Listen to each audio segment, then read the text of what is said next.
Greetings, everyone! Welcome to Discussing Tabletop. It's a little different today as I have some guest hosts with me today. A couple of my friends from the RPG community. Of course, we have returning champion, who was with us for a good number as a host with us here before his schedule changed. DiamondWyrm. I'm back. And, of course, who's joined me for grinding gears and many a role-playing discussion is LightningDragon. Hello, I'm here somewhere. Yeah, Joe is unfortunately still doing moving-related stuff. I would have perhaps helped him if, I was not feeling I had cold pasta today, and that's all the food I've had, because it's cold pasta, and it's starches, and it's not bad for me feeling kind of off. So, I'm good enough for you guys here. Out in the real world, though, this is a real world, too. Okay, look, I don't know what I'm saying anymore. Internet world, for chatting about stuff. And we do have a interesting docket to handle. And maybe things. Stuff and things. So basics of the docket that we're going to be going on today. We'll go over that quickly first, before, I guess. Or I guess if either of you have anything to, say about being here. I don't know, Sure. Oh, well, I mean, I said it before we went live, but, I've been sassing you about, talk about the carbon game rules. I know. And then you're like, hey, you want to do the game? It's like, oh, sure. And then it's right before we start, it's like, I should have sassed you in talking about that rule system. Yeah, should have. It's all part of his evil plan. I have plenty of evil plans. They're just relatively minor evil, so that's kind of what we're working on. So, we're going to talk about the Icewind Dale book that's going to be coming out for D&D in September. It was announced at D&D Live. We're going to, just chat a little about it. Then we're going to hit up just something that Lightning brought to me a little before the show, that one of the a third-party studio that's been working on D&D has closed out. So we'll just talk about that kind of tangentially in with the D&D section. Then we're going to talk about Illuminati by Steve Jackson Games, which is not the Illuminati card game that they normally do, like a new edition of that, but its own Illuminati. So, thank you, Steve Jackson Games, for being confusing. That's the thing. It's not a standalone supplement. Yeah, it's a supplement for Illuminati 2nd edition. Yeah, but they don't really We'll talk about it. It's Steve Jackson Games. Then Dungeonology, an RPG. Dungeonology, the Expedition, has its rules for download. An FAQ available. Some stuff has been kind of thrown out about it. So now one can look into that. The comprehensive rules are available from Ares Games. So we'll talk about that. The Dungeonology Dungeon Crawler. Thank you, Brain, for working well. Yes. Then there's Renegade Studios has announced stuff for their Free RPG Day stuff, which I think we talked about Free RPG Day coming in July 25th previously, about someone else that announced stuff 2 months ago, but now Renegade Game Studios is offering some things, and they look neat. Then the Forbidden Lands has Bitter Reach coming out. And, of course, our last two topics we'll be talking about Star Trek Day of Honor, which is being done by Modiphius, which is because they do the Star Trek RPG, they're doing a big Klingon event with a bunch of other people, not just themselves, but they're being involved in it. And finally, we'll end up with talking about a national parks-based board game. So, I guess we'll start with Icewind Dale. Wasn't there computer games or, video games based on Icewind Dale before? Yes, there was 2. I played the second one. Not the first one, though. So, yeah, I've heard. Mm-hmm. Yeah. And even some of the current settings have ventured slightly into the Icewind Dale, although generally they didn't take all that much. I know the Storm King's Thunder has some stuff that happens in the Icewind Dale. I mean, that kind of makes sense. Frost Giants. Yeah. Frost Giants. Storm King's Thunder deals a lot of giants and stuff. Yeah. So, Yeah, I actually like this area, and I'm kind of excited. So it's just a... It's an adventure from 1st to 12th level. They're saying. Okay, so it is an adventure. That's Yeah. cool. So it's not just the world, it's an adventure. Yeah, so it's going to be like... It's going to be like Storm King's Thunder. It's Icewind Dale, Rime of the Frost Maiden, they call it. Yeah. I assume that's that owl-looking thing? I assume so, but, like, knowing wizards, it's hard to tell. But yeah, they say it's going to be an adventure for levels 1 to 12, coming out in September. It's usually $50, and it's their normal thing they Could do. just be a dude in a mask. He's a druid.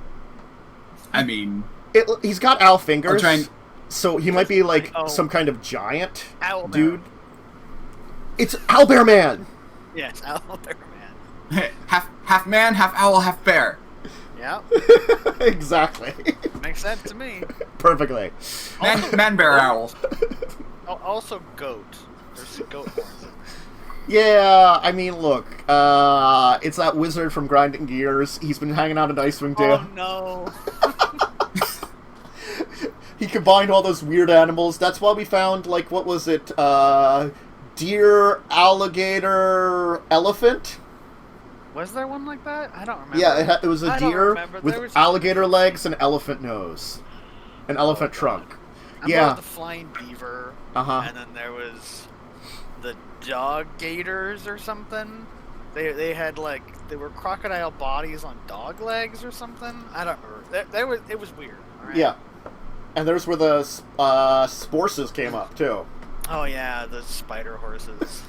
Look, it was a weird world, so if that's what this guy is, or it's something else entirely... Like, unfortunately, I don't know a lot about Icewind Dale, other than its existence. I know in the second video game, I fought a half-dragon who was, like, 8 feet tall, and it was really hard.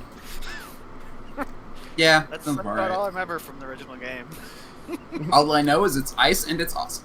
Yeah.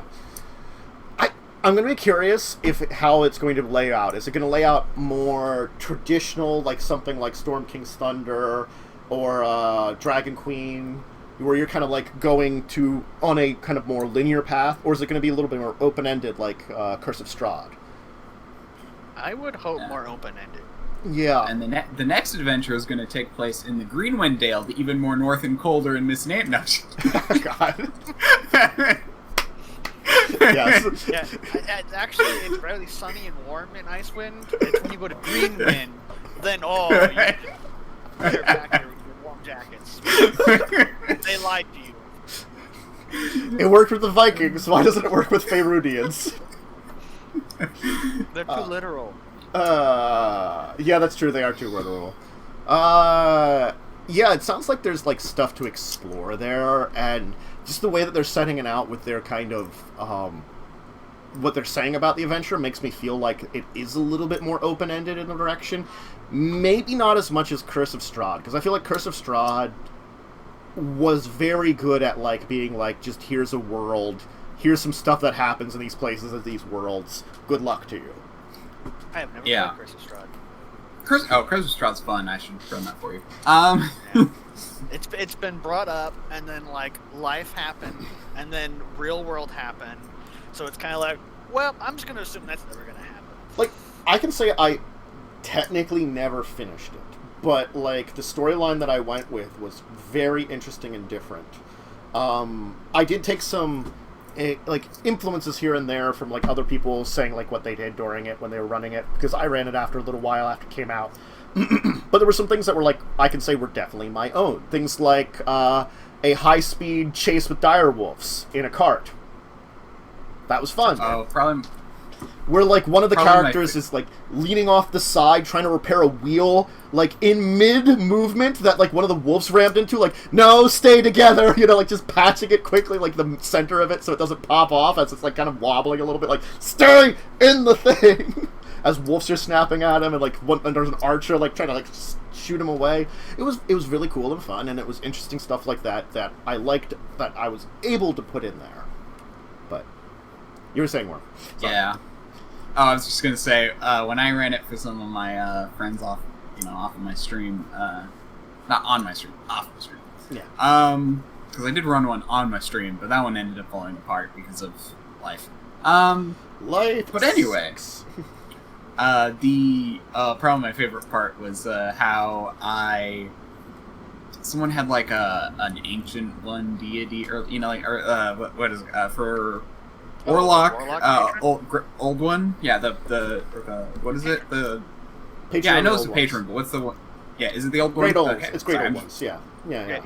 Great old ones. Fun thing is I dropped a bomb at one point that his patron was like from this area. If you guys know about the temple, the Ambers. Yeah. Oh, the Amber Temple. Oh, yeah. God.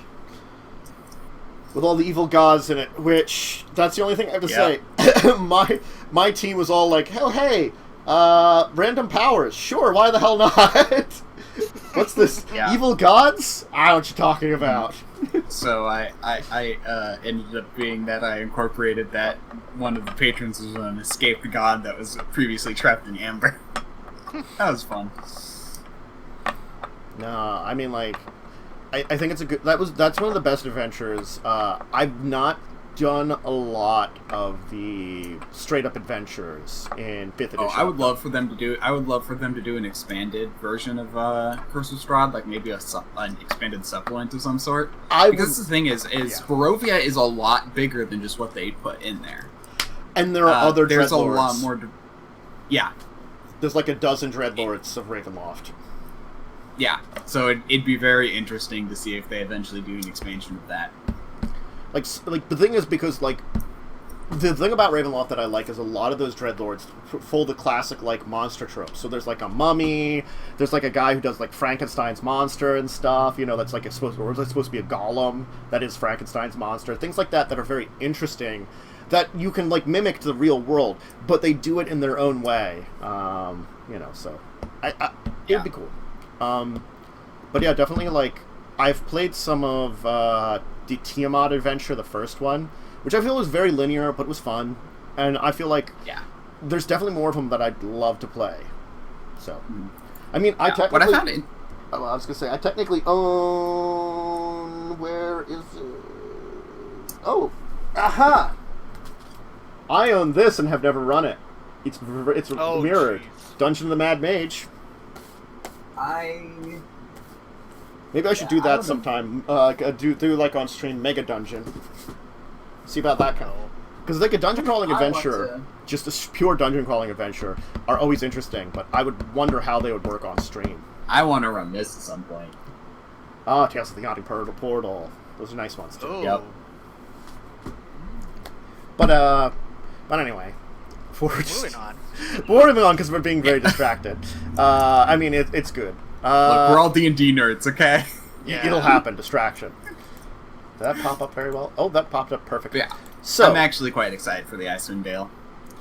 So now, since you brought it forth to me, why don't you talk about this one, Lightning, a little bit? That a big like third party group went out. Yeah, Homebrew Inn, apparently. I mean, I didn't know about it. I heard of this! Yeah. So I guess they were doing a whole bunch, it was like 3 people, and they were doing a bunch of like homebrew items and possibly like a world, I'm not quite sure. They had a Patreon, but basically it's like, hey, real life happened and people kind of needed to move on and do other things. So they basically shut it down, and then a little bit later they're like, hey, we made all this stuff, we're just going to have it for free now. So if you want to go there, and it's linked, I don't know, Tannis, if you want to drop it in the chat. But it's there, and you can go look at all their stuff that they've got. One of the things that I noticed when I was glancing through there is they had a patron for Warlock. It looks like it's a Beholder patron. Yeah, a lot of their stuff seems to be items. Yeah, there's items. Some and things creatures. Items, creatures seem to be the majority of things. Still, I think it's... Did you link it yet? I have the link right here. I'll do it. Yeah, if you've got the link to where their stuff is, that'd be cool. I think if I linked it, because I'm not a mod, I don't think. So Yeah. It's like one of those things, like, that kind of sucks that, things are going out they are. But I think that they still have artists that you can go and, like, follow and support and stuff. So, yeah, I mean, it's some interesting things. Yeah, no. I mean, it's, Also again... unfortunate. it's unfortunate that when like a company like this, a smaller company, fails, but that's like one of those things that like, you know. It's nice that it wasn't. It's nice that it was more of that they went out on their own terms, though. That's it. Like that's good. Yes. They went under. Yeah. That's one of those things that like is good about it, is that they were able to choose when to go out, and they didn't have to like just burn out at some point in time and truly fail. Because that's the thing, is like there are a lot of small tabletop companies out there nowadays, and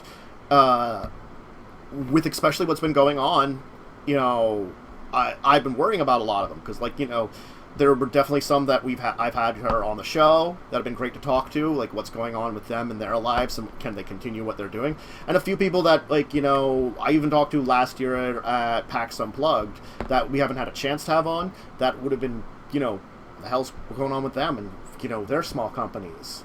Like, I think it's interesting to see that, like, tabletop as an industry, I don't think, because of a lot of the nature of it, hasn't suffered. At least on like the things like the RPG end, definitely have not in general.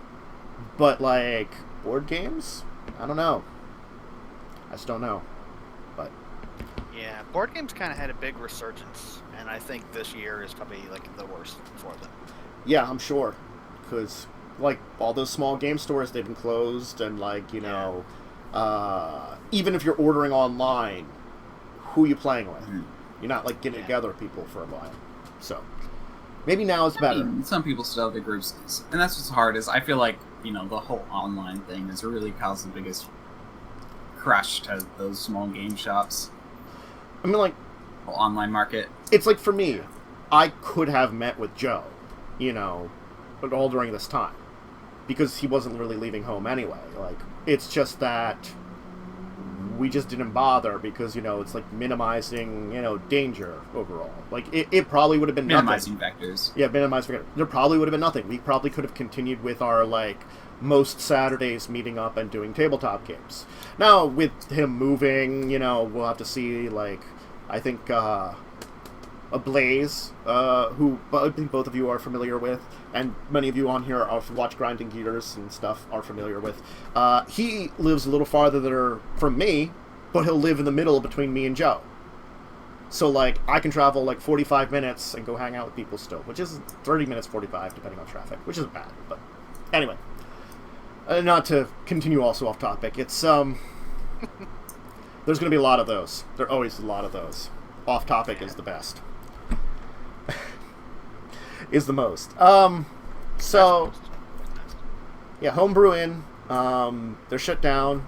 I am not sure where to get their PDFs at, because they're all free now. Yeah, I think you just have to search through the... Yeah, you search through their posts. Yeah, you search their Patreon that I posted. Their posts all have things. You just click on a post, and it will give you more information. Yeah, they got a bunch items, Screaming Mace, and it will be... Well, this one doesn't seem to have a PDF. Actually, or does it? Things are still loading. Yeah, this one doesn't have... Oh, no, there's a zip file for it. So it probably has one in there. No. So yeah, they have their downloads and stuff there. Yeah, so you just have to look through their posts and stuff and see what they have for offer. And, yeah, but it's like, according to this, there's like 99 posts. And so, like, that's 99 items that you can basically get for free. Yeah. Of people who put a lot of effort into balancing and creating these things. Yep. So it's, at least they're like, you know, even if they can't make more of it. Because I guess, like, for them, it was all about them and their, being, you know, Patreons. So their Patreons got a lot of all this stuff. But now, since they're shutting that down, they're just like, they're offering it to everybody, which is nice. Instead of just deleting it from the internet. Yeah. They're saying, here you go. Which is a nice thing. It's good people, and you know, the artists and designers that are part of it, I hope for them to continue their good work and best out there, and all of them that are involved in it, I hope the best for them. So, you know, they're good people. So I would be interested to see if this actually gets them more money on their Patreon, because it doesn't look like they've completely stopped accepting donations. I don't know. I'm not saying it's a bad thing, but it might be interesting just because this has probably delivered a lot of press for them. I don't know if you can completely shut down Patreon though, like unless you delete. No, that's without without the $10. Yeah. Yeah, but it's like $1 and $5 tier or something still. Yeah. Pure for people who just want to support them, but it's like, at this point, it's like everything's free, but this has probably generated them some press, which is kind of interesting, because that might actually help them out. Yeah. It may cause them to return, who knows? Who knows? Maybe.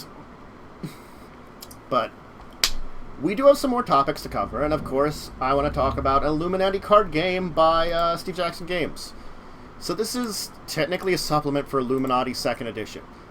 Now, the Illuminati Card Game, I felt, has a level of, like, silliness, but it's also, like, a level of seriousness. Oh, good old Steven Jackson Games. I know. As soon as I looked at this, I'm like, this is much more traditional Steve Jackson than, like, what I felt for the original Illuminati, or even the 2nd Edition, you know? I glanced at the 2nd Edition thing, and it did have the silly vibes to it. It's got a little silly, but, like, this feels more like, you know, Munchkin silly. As soon as they're introducing this, which is, Munchkin's just out there, you know? I feel, not that I think the original Illuminati or its 2nd Edition were technically any level of seriousness, but, like, they had, like, a parody of very crazy things, you know? And I feel that was very, like, you know, that kind of, like, when you parody something, but you still, like, I guess art style, for one thing, too, I think. Like, respect for the maybe thing you're parodying? Maybe not respect for it, but, like, keeping it on a level that, like, you know, feels at least a little, like, serious, even though it's not. I don't know if I'm describing it right. I think you're describing it fine. It's just, like, a good word to represent that. Yeah. Like, to me, my brain, it goes to, like, respect the core material kind of thing. Like, even if you're making fun of it, you're not, like, you know, going out of your way to be mean. Yeah. That's kind of how my brain looks at it. Because there's a lot of, like, crazy conspiracy theories, or things that are called crazy, you know, conspiracy theories, and many of them are crazy, and some of them are just weird. And, you know, and not to say that there aren't conspiracy theories out there that have been proven correct, because there have been before, just most of them aren't. But Nostradamus, or whatever? Yeah. No. The idea of a conspiracy, like, the core word of conspiracy does happen from time to time. It's when the whole term conspiracy theory, though, is usually when people usually attach the word conspiracy theory, you know, and that theory word, it tends to become a little bit more far-fetched, like, you know, flat earthers. Oof. I mean, don't you know how flat the world is? It's the flattest world there is. Oh, please. It's clearly Raptor Earth. Mm-hmm. Maybe even Donut Earth. Those are the true Middle ones. Earth. See, like, I always experienced that Steve Jackson Games... I just learned that Steve Jackson Games had done it, which I probably should have known. Put out Illuminati, A New World Order, which was a CCG version of Illuminati that I remember... I think my brother had bought, like, a couple things of those cards, so you could actually play with them. It was weird. But I guess it still had a little bit of the... See, that one reminded me, and that's why, like, when I experienced the original Illuminati, it was a little bit like that it was kind of like what you were saying. It was parodying it, but it was also had, like, a respect for it. And it wasn't like, you know, it was like tongue-in-cheek jokes rather than direct jokes. Yeah. Like, and the artwork and stuff on here feels like, when you, like, look at it, like, you know, it feels like they're doing it a little less tongue-in-cheek and more direct. Like, Munchkin is very direct with its, like, parodying of stuff, you know. And I feel like maybe they're going a little too far that direction. I don't know, because again, like, I've only seen 2nd edition, I haven't tried 2nd edition. So maybe they switched it up around, you know, when they changed editions. But anyway. I mean, from what I saw, it looked relatively silly. Yes. I mean, it's a relatively silly thing anyway. So, yeah, it's California is a way to attack people, apparently? Apparently. So Shangri-La can use the Spear of Longinus during a period of fanatics unite to take over a suddenly cooperative paparazzi with the special prosecutor. That's a lot of, like, weird combinations of stuff. So it's Alternate Truths is the expansion they have. And again, like, it might be just fine. That's the thing about it. Like, as much as I can be like kind of like sit here and be like, it could just be fine and work just perfectly fine with second edition of Illuminati. Yeah. You'd have to see more. Yeah, that's the unfortunate thing is, like, there's a lot of board games and card games out there that as much as they can show us, it's one of those ones that I'm glad that there are game stores where you can test things out. Testing has been the best for board games, period, because, trust me, both, like, I don't know if either of you have done it. Joe and I have both ended up getting board games that were okay, but we probably wouldn't have spent money on if we knew more about them than what the box said. I did that for one. There's one, and it was like a $60 board game. Mm-hmm. It was called Mage Wars, I think, is what it was. Yes, I know Mage Wars. And it's like, it's a good game. It's a good game, but the setup takes forever. It's extremely complicated, and it just becomes not worth playing half the time. Yes. I remember that. I think I've played Mage Wars once, and, you know, I think one of my friends owns Mage Wars. I don't know if it was Joe or someone else, but someone bought it, and I remember trying to play it and being like, well, this is the thing. Yeah. Well, it's like the time played versus setup or all those things, you know, it's really hard to understand that, and it's hard to put that in the box, back of box. So, like, again, like... And then even then, it's like, okay, if you don't buy the expansions, you don't always have enough cards for everybody, because part of it is it's kind of like a draft deck kind of thing, where it's like you pick your cards between the set, then it's all like, oh, he picked like 4D spells, I guess I'm going to lose, you know? I didn't get them all. This is why I both have a love and hate relationship with Arkham Horror, 2nd edition, not the 3rd edition, which just came out, because billion expansions, which I have most of, million years of setup time. Granted, it takes forever to play. It's fun to play it for that forever, but you have to set aside a lot of time, make sure to have enough people, and have enough time for also the setup and takedown. Yeah. Oh, and that was the other thing that was really annoying about Mage Wars, is it was only 2-player. Yeah. So, it's like... Two-player games aren't bad, but usually two-player games, I want, like, quicker setup, just something I can do with a friend, just me and them, you know. Yeah, it's something you want to be able to break out, play, and then go back to doing something else.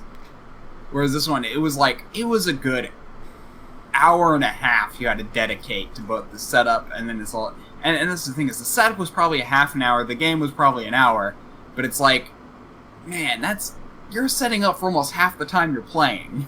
Yeah. As someone who's trying to design a board game, I can tell you have a bunch of ideas, and you're like, man, all these ideas are great, and then when you're like, well, hang on, how would that be to play? Let's scale this back a little bit, because, like, as you say, if it takes you half an hour to set up and an hour to play. Yeah. Like, the only thing about the Illuminati games also that I can offer as a complaint is they are more expensive than Munchkin, and I don't know if you get enough more to make it worth the difference of it. Because both of them are $35 for the base game and the alternate truths. Yeah. Munchkins tend to be around $25 for a full core and have around 125 cards. I don't know if there's anything else in here that tells me it's worth the difference. Oh, Jesus. I dropped that. It's gone. Oh, just throw things. Just pissed. Look, I'm doing my normal thing that while I'm doing something, I'm fidgeting with stuff. Like this. This is my favorite thing to fidget with. It's this, like, it is a flash drive, but it is magnets. I have so many things I can... Here's a chip clip that sometimes I mess with. I have a flashlight that I mess with. If you ever hear a little clicking, it's because I'm playing with this thing. I like doing I'll actually see it pop up on streams every now and then. Yeah. I like doing this with this chain. That's another... Look, this thing's actually called a fidget cube. Yeah, it's actually really cool. Like, these flash drives that I ended up with at PAX all East showing off our little EDD fidget devices. Hey, look, you know... keys, some house keys, you know... PAX East has given me wonderful fidget stuff. That's what I always remember. To be fair, the one thing that I play with that I really shouldn't, and I do sometimes, is my Swiss Army knife. Yeah, and I never messed with that. So then I ended up poking myself or dropping it, and then I'm like, well, now I have a little cut on my leg, you know? Yeah. But anyway, enough fidgeting. So Yeah, for no now, more fidgeting. No Moving more on. Next topic. totally not fidgeting. So Illuminati, Totally again, unrelated. Alternate Truths. It's out. If you really like the Illuminati game, I would say check it out. It definitely seems like it's a. Steve Jackson Games usually does pretty good supplements to things. You know, like as much as I have complaints about Steve Jackson Games and some of the things they do, things like this are usually not that complaint and problems. So, you know, check it out if you're interested in that sort of stuff. And we can totally move on to the total next topic, which will be Dungeonology. Dungeonology. Let me see my image for Dungeonology if it pops up right there. Not at all. Well, I'll fix that. So, Dungeonology: The Expedition. Like, the thing is, I see this, and I'm like, is this connected to another product? And I'm unsure about that, because I was unable to see if, like, there was, like, a miniatures game, or, like a board game or something that was connected to it. I don't know. This is part of, like, an actual game, The Expedition. This is the rulebook and FAQ thing is what you linked. So the Dungeonology Expedition is the game. A board game? It's a board game. There's little pieces. I think and it's stuff, a board little game figurines. RPG though. Yeah, it almost seems like. Yeah. So what I read, atypical dungeon crawler where the goal is to. Were you going to do the exact same thing I just started doing? No, I'm just going to do it from memory because I already read it. Oh yeah, then go ahead. It's a dungeon crawling game, but you are not there to kill monsters and stuff. You're there to study them, and it's set in like Victoria era. And so you're trying to become like a professor, and you actually play cards against other players to like lower their professor chances. But yeah, it's like a non-combat kind of game with dungeons. Yeah. And then if you want to expand on that, that's just what I know off the top of my head. Well, that's the thing is, like, when I ran into this topic, they are saying it is an RPG, but I'm not sure, like, because you got the book itself. I think it's an RPG in the sense that you're playing as a character in the world, unless that you're, like, an adventurer who's leveling up. Because the RPG terminology is very broad. Yeah. I think it's probably, like, a very simplistic RPG, I'd probably call it as. Yeah, it's probably like, what were those D&D board game things? Yes, like... the D&D board games, which were, like, very light RPG elements, but they were, like...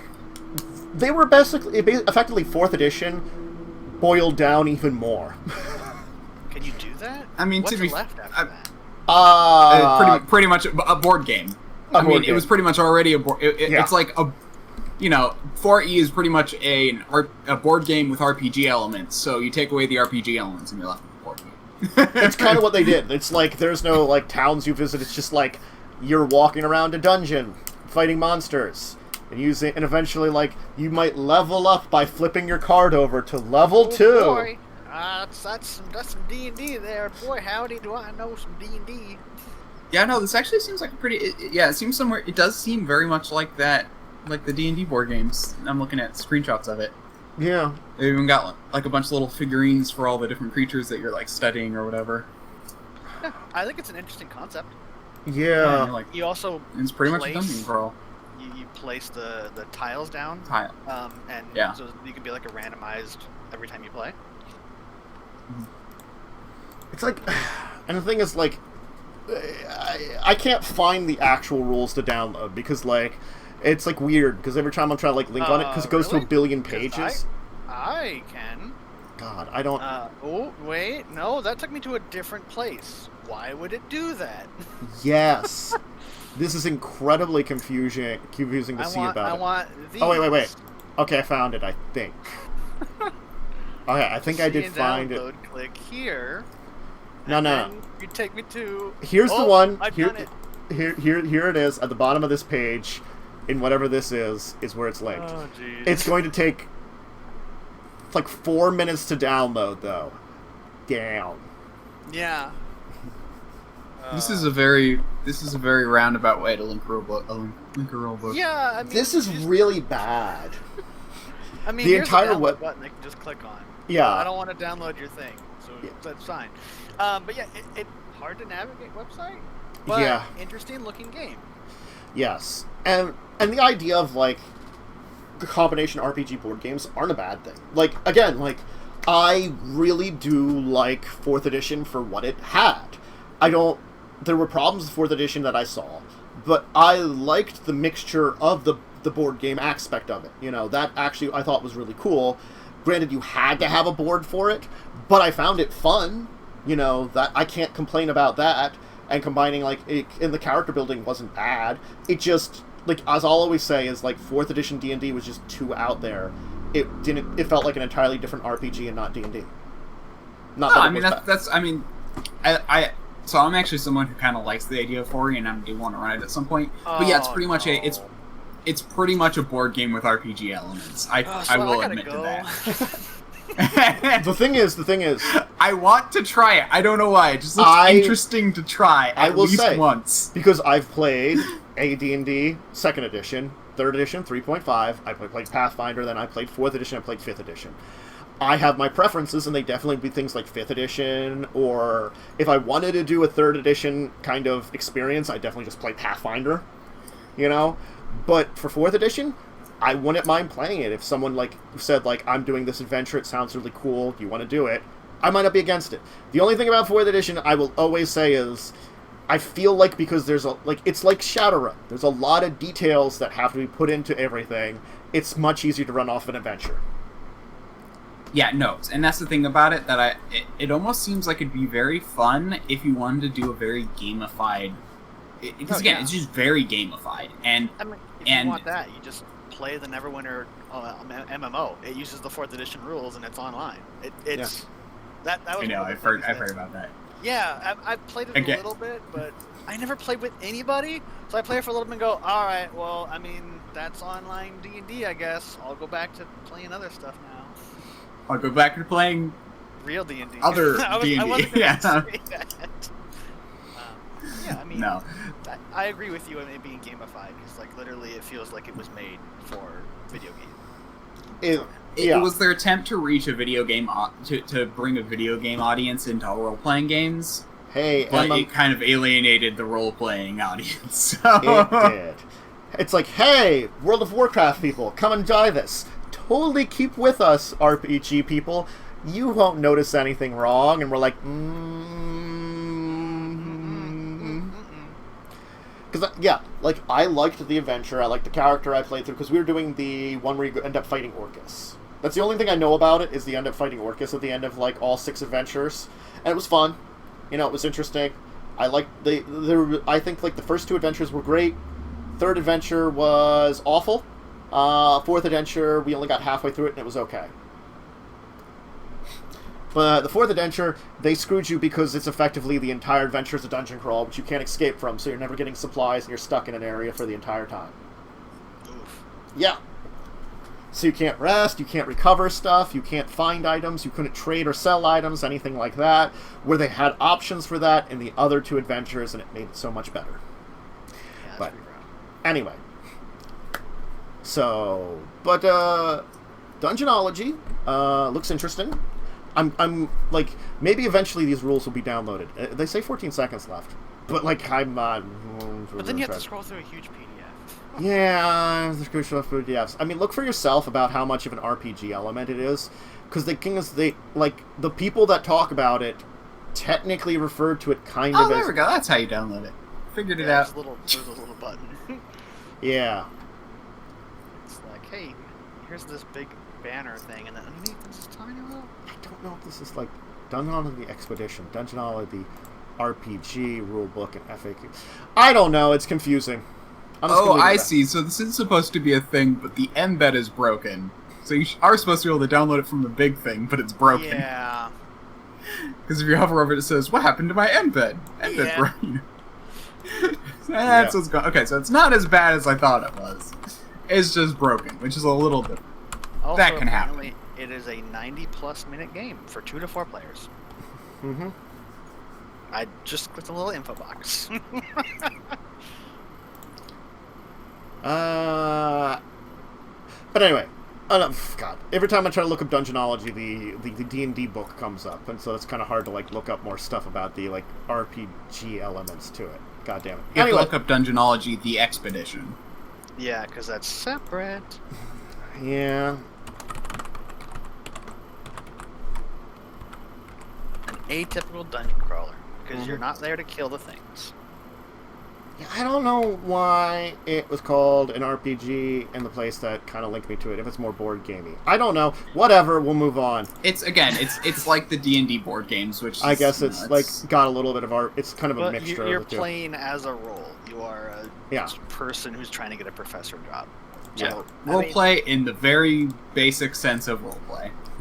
Someone on one of those, like, you know, general news sites I scroll through for, like, possible topics got a mistake here. I'm not saying which one, I'm just saying. Check your stuff, people. Check your stuff. Anyway, let's kind of RPG. It's kind of. Let's talk about RPG Day. That's free on the 25th of July. Just read the names of these things. Yes. Junior Brave's Survival Guide to the Apocalypse, the Quick Start. Overlight, The Lost Spire of Titsulhalqual, and Kids on Brooms. Yeah. Kids on Brooms. I'm like, what is this? If you've never heard of Kids... a witch type thing. No. You have to hear about... It's freaking Harry Potter. It's based on Kids on Bikes, though. I mean, you read the little blurb, and it's like, it's just Harry Potter. Where is it saying it's based off that? It's like, no. Well, the thing is, Kids on Bikes is the original. It's Kids on Bikes was the original RPG. Then there was Teens in Space, and now you've got Kids on Brooms. Well, Kids on Bikes, I can tell you the basic idea of it. It's supposed to be like Erie, Indiana. It's supposed to be that more like maybe Stranger Things kind of game, where you're like younger people in a town, strange shit's happening. Teens in Space was supposed to be the exact same kind of thing, but in a sci-fi setting, it's like your group of kids get lost in space or get set on a mission or something, you know, that you've had that before. And Kids on Brooms is a fantasy version of it. Yes. Lost in space. Like, I've heard of Junior Brave's Survival Guide to the Apocalypse. That's like... The idea is you're a group of, like, Cub Scouts that survive the apocalypse and then have to work in an apocalyptic world to survive. Wasn't that a movie? Probably. Red Dawn? Something like that, probably. That's what I thought of when I saw it. It's like, wait, like the movie? A little bit different. Lord of the Flies? No. I actually have not seen that one. Yeah. I haven't either. I just know the premise. Like, I need to watch this movie because people reference it all the time. There's a couple of movies. It's also a book. Yeah, there's a couple of like movies that are referenced all the time, and there's a few of them that I've seen, and there's a few that I've seen only parts of, and so like the problem is like you see parts of them and you're like, well, I saw the important parts of them. Like, I've never watched the entirety of Citizen Kane. I probably have seen it, but I don't remember anything from it other than the movie is called Citizen Kane. So and Rosebud. I've never. Odd thing. I have probably seen all of Titanic, but I have never sat down and watched Titanic all the way through. I have unfortunately seen Titanic many times. Once, and then I thought it was enough. Another one that I've seen probably the entire thing of through bits and pieces, but I haven't watched all the way through is Zoolander. I don't think I've seen all of that one. I know I've seen parts of it. I mean, it's probably not the best comedy, but it's okay. I recommend it if you're like an okay comedy. There are some people who live by it, so... I know, I'm not going to say that, you know, they don't have wrong. Comedy's subjective. So if you like that comedy more, great. I thought it was okay. Like, you know. But let's talk about D&D stuff. Yeah. Well, I mean, let's... Well, let's talk about this. So this is what's being offered by Renegade Game Studios. They are throwing out this combination of things, which you should be able to get at your friendly neighborhood game store. So that's the thing is about it. It's supposed to encourage you to go to a game store because, yeah. There was one of the things I was reading. They were going to release it online later. I don't think it was this one, though. Yeah. I do know where a local is this really the time to be encouraging people to gather at a game store? No, it's not. Not really. I mean... Not really, but again, like, game stores, you have to think about it. But then again, they're also suffering really hard right now. And they're already on the...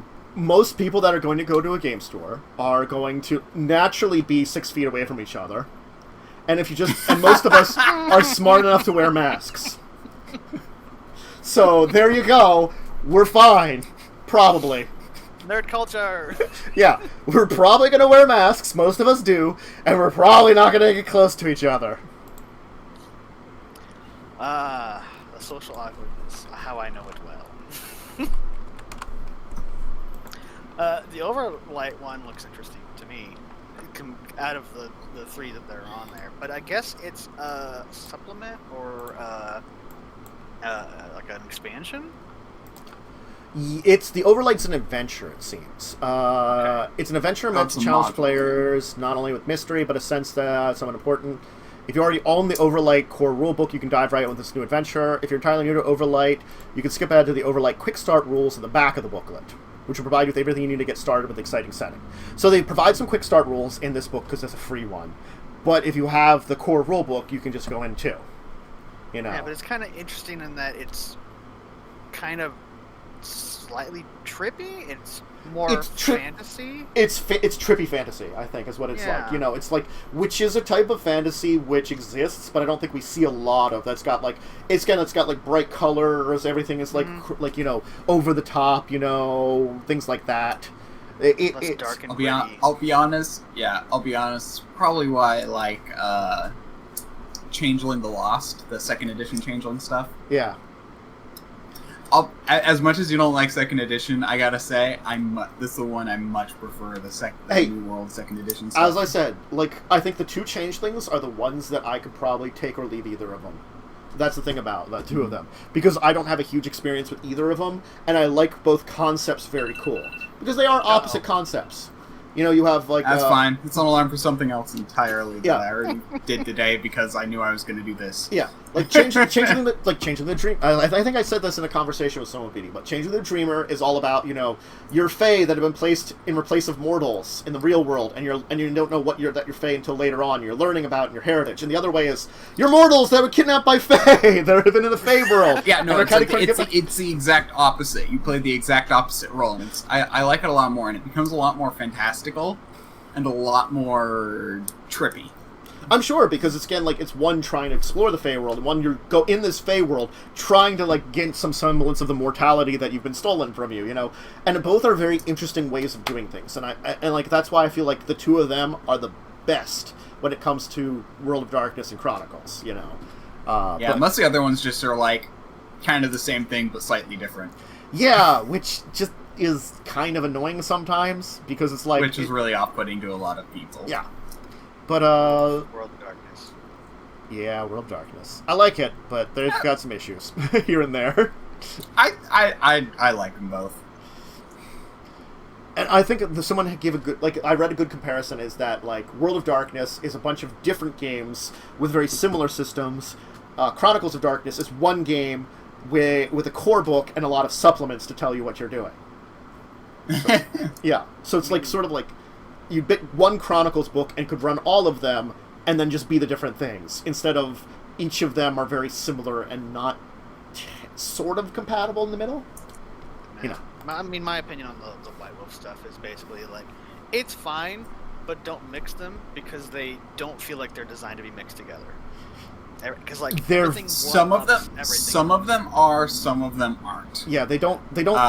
Some of them are very, very off. Others they kind of don't hook together quite right. Vampire, werewolf, and mage can go together.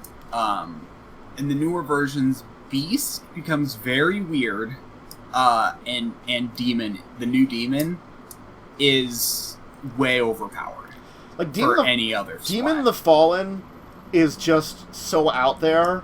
It's the same with Wraith the Oblivion, if you're talking about original World of Darkness. Those two are, Chronicles. Chronicles is a lot better at it, I'm saying. Demon Chronicles Demon the Descent is the one that's, they're super broken. You cannot run them with other things because they will always be better.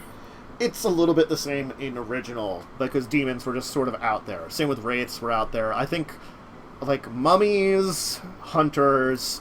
could be compatible. And Hunters want to murder everything, so you really don't play them with other stuff. I mean, Oh, that was fun. I did a game once where we merged Hunters, Vampires. It was all it was a fun way of doing it. It's we know these groups exist and we work with them sometimes to keep them out of sight of the populace. It's kind of more how the GM ran it. That's an interesting way of doing it. It's we'll kill them if they get too obtuse, But if they otherwise, we'll make deals with them and use them to our advantage. I also see like an ongoing storyline where the enemy of my enemy is my friend kind of thing. Like, you know, you don't like it's the very vampires. much was that, basically. Yeah. I don't like these group of vampires, but, you know, maybe not working with me worse. But anyway, so... Yeah. But, Overlight, yeah, really interesting looking setting. I think, like, that's one of the types of fantasy settings we don't see a lot, the over-the-top, very colorful versions. Like, it's usually, like, more, I'd say, realistic fantasy, which is sort of like your... Well, there's dark and gritty, semi-realistic, like, I say semi-realistic are like your Tolkien-y, your D&Ds, because it has a real-world feel, even though it's got those fantasy elements. It's sort of like, you know, like when you talk about a monster, it's like, oh, it's just a dragon, they're around, you know? It's not like, you know? Yeah. Oh, yeah, dragons. It's part of the natural order. There's also, like, and then fantasy. Yeah. And then there's that, like, high fantasy, like, really high fantasy, where it's like, even the physics are magical. You know? I don't think I've ever played something that high. And, well, I'm just saying, like, the Overlight seemed like that, where it's all like, oh, there's flying whales. Why do they fly? Just because, you know? Because magic. Mm-hmm. Yeah. So, yeah. Kids on Brooms, very... Darkness causes skin rot. Why? Because magic! Kids on Brooms, though, if we come back to that one's definitely Harry Potter. And Junior Brave's Survival Guide to the Apocalypse. I think the Quick Start's free if you get a PDF anyway, but I guess they're offering it in, like, a physical form at bookstores or something. It looks like it's also an addition to another one. Yeah. Because I was reading, and based off the graphic novel system. Yeah, I knew that the Junior Brave's Guide to Survival of the Apocalypse was a system, because I think a few months ago Joe and I talked about it when they announced that one originally. But, like, it's nice to see them pushing it some more. And again, like, they're, like, kids/series. Because it says it's based on the Junior... Yeah. Renegade Game Studios is another one of those big RPG publishers that does both board games and RPGs. I like a lot of the work they do. Like them, Modiphius, those are like, I'd say, are like you're probably your AA publishers, if you're comparing it to video games. Because like you got your AAA, which are like Wizards, frickin', you know, Steve Jackson, White Wolf. Well, how White Wolf is now, which technically they're using Modiphius and stuff too, but like all their Modiphius and Onyx Path. Yeah, they're just using them, but they've got their like. I guess they're Paradox. They're Paradox games now. Paradox. Mm-hmm. Yeah. So the Stellaris people own White Wolf. I forgot about that. Yeah. No, that I don't forgot about that. dislike Paradox. I think they've done some stupid things, but I think they've also realized that, ooh, hey, we're probably gonna try not to do that anymore. Because there was one of them that they had a lot of backlash for doing, and because like things take time to change. Mm-hmm. And I'm pretty sure they put in the effort to be like, hey, we're going to try not to do things like this in the future. Yeah. And I think they offered a whole bunch of free stuff as well. Like, basically, like, hey, if you own this, you have all these other things to go with it. Well, it's the reason that Modiphius now technically is, like, the people in charge of Vampire 5th Edition. Because I think they were just being, like, the book publisher for them up till then, but now they're actually doing a lot of the work on the stuff because someone in their like internal company did something that was like, I can't remember what kind of bad and sensitive thing it was, but it was I think I remember this. It was just like one of the books which was meant to be a little extreme. They took it too far. Like there's like the thing is, Vampire is a game of extremes. You have to worry about there's a lot of dark things going in there. You just have to make sure you are talking about it in a smart manner. Yeah, you don't glorify it. You bring it down to reality because like these things they happen in the real world. It's just like here's an extreme world and these things still happen here. I remember that because it was, I don't know if it was like a name or they did some stuff. It's not a place to talk about it. But. I think it was like, you know, one of the groups in Vampire was like horribly racist or something, and they didn't talk about it the right way. And the thing is, that happens because that happens in the real world, and you can talk about it in a smart manner, so you could include it in your game in a smart manner if you are going to use it. You know, that's the thing is, you talk about the stuff in a smart manner, and most of us, not all of us that play RPGs, are usually good enough to, like, you know, understand things in a smart manner and use it in the right way. Because I've had games where awful things have happened to people, like very awful things. But you have to bring it about in a right manner and talk about it in that, and make sure you're not going too far to, like, push people away. Yeah. You can imply that, like, I'm like, this kind of horrible thing happened. You know, you don't have to go into details about it. You can just be like, yeah, you know, some various types of assault, murder, horrible things that happened. They can happen in your world. You just have to be smart about it. Yeah. Yeah. But, that's one of the things, actually, I was just thinking about, like, when it comes to being smart about the way they handle, like, the interaction. That's honestly why I like Onyx Path so much. They actually didn't set out to create 2nd edition. That was not their original intention. They wanted to create a supplement to the original New World of Darkness stuff, like the updated rules from the old world and V20 type system. And then there's the New World, which was still created by White Wolf. But when Onyx Path took it over, they only wanted to create a rules update kind of thing. That was a supplement, but people liked it so much that they wanted them to keep making it. And they just kind of listened to their audience, and that's how 2nd edition came about. Yeah, no. They pretty much got permission from White Wolf to do it, and they ran with it. Onyx Path has done a great job with the 2nd edition of Chronicles and the 20th anniversary stuff of normal World of Darkness. Granted, there's a couple of books that I would have loved for them to do that they might not do now, that kind of Vampire 5th edition has come out, which I don't know if that means other kind of 5th editions are going to come out, or like other new editions of like other ones will. We don't know. But I know I feel like I have a feeling they're going to do the cores of Werewolf and Mage as well. But like those tend to follow Vampire, just because they're very popular. There's some other ones that, like, I would love to see another book of Hunter or something, you know, because they've done, like just because Hunter was one of those ones that I thought was really fun and cool, but I don't know. Anyway. Oh gosh, I'm waiting for Onyx Path to create Hunter 2nd edition. I want that one so bad. Hunter the Reckoning and Hunter the Vigil would both be good, and they haven't done either of them. You know. Yep, they're I think they're next up on the list. At least 2nd edition, it's like next up. Oh yeah, no, the Chronicle stuff, I think they will get all of them done. You know, that's the thing about the Chronicle stuff. They have a list. I've looked. They have Mummy. They already did Promethean. Is that the aliens? You know, no, Promethean the Created. It's the Frankensteins. Oh, okay. Yeah. I don't know if they're going to do the alien one. That one was very obscure. There were some weird ones. I have a friend who really wants them to redo Wraith, I think it's called. No, Geist. Geist is what it's called. Yeah, Geist is the Chronicles one. Wraith is the same thing, but World of Darkness. Yeah. Yeah. But no. So, like, you know, they've done Werewolf, Mage, Vampire, Dark Ages Werewolf, Wraith, Changeling. I don't know if they're gonna do many more. So. Yeah. They're gonna do Hunter and I think they were talking about Geist. I don't know if they decided on it yet. But anyway, we do have a couple more topics. Let's move on to the next thing. Yeah. We do have a couple more things to talk about. Sidetrack the show.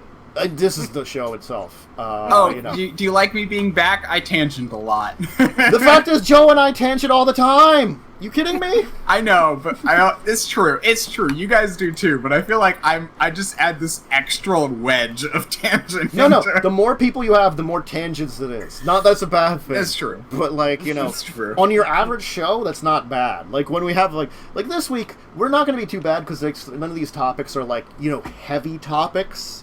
But like in a week where you get like a lot of heavy topics, it's like, well, you have to try to avoid a lot of them.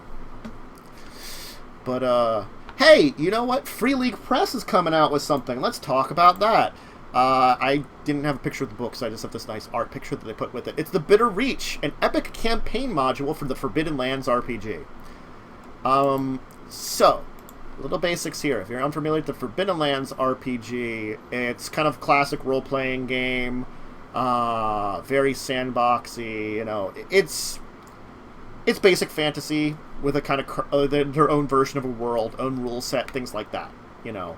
I don't think they go outside of the box, and I think it's going to probably be more system and world that'll ingratiate you to Forbidden Lands rather than big box name. It's its own thing, but you can compare it to it's its own thing, like D&D Sweden. That's true. They are Swedish. So yeah, they're coming out with a campaign module for it. Yeah, it's supposed to be an epic campaign, so I'm assuming that's like a really large campaign. A 312-page book, so I mean that's a big campaign. That's like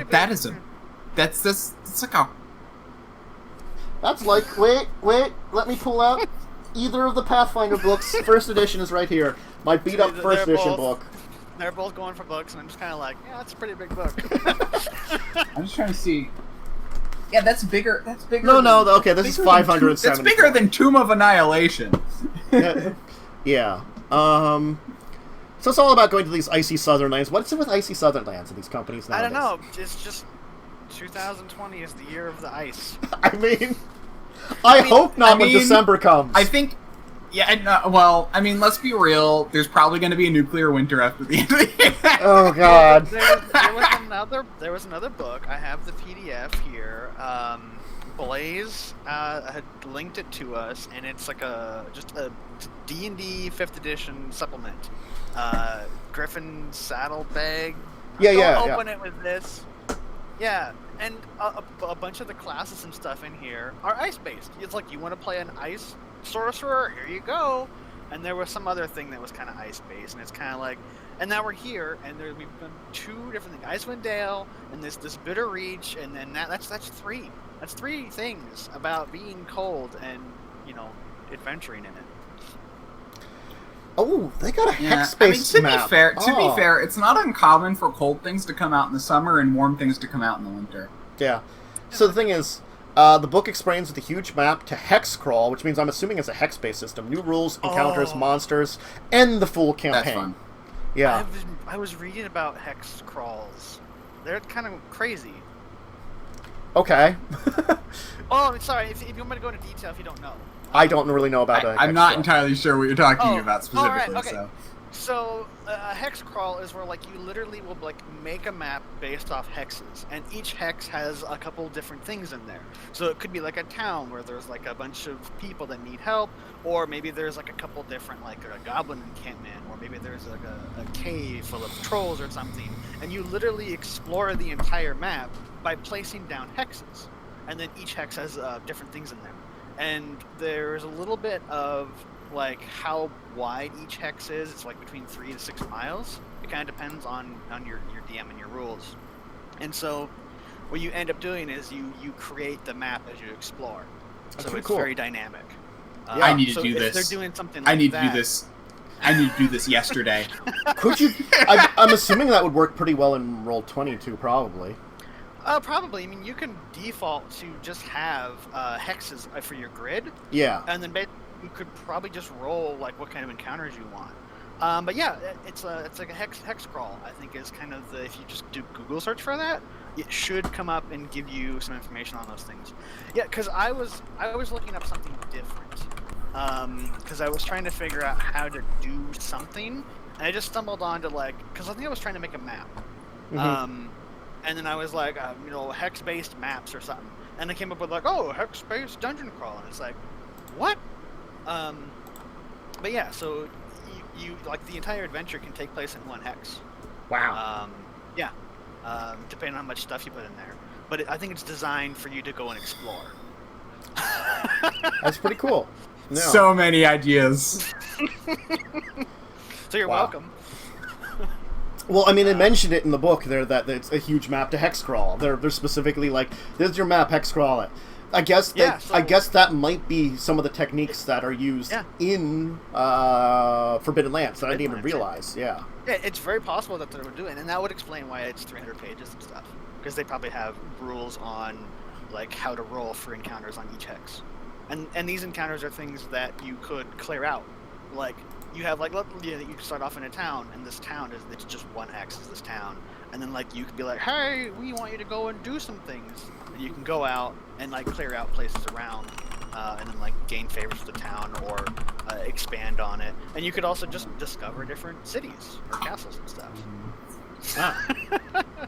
Cool. So yeah, neat. Bitter Reach is their big like setting and campaign that they're putting out right now for it. So that's kind of cool.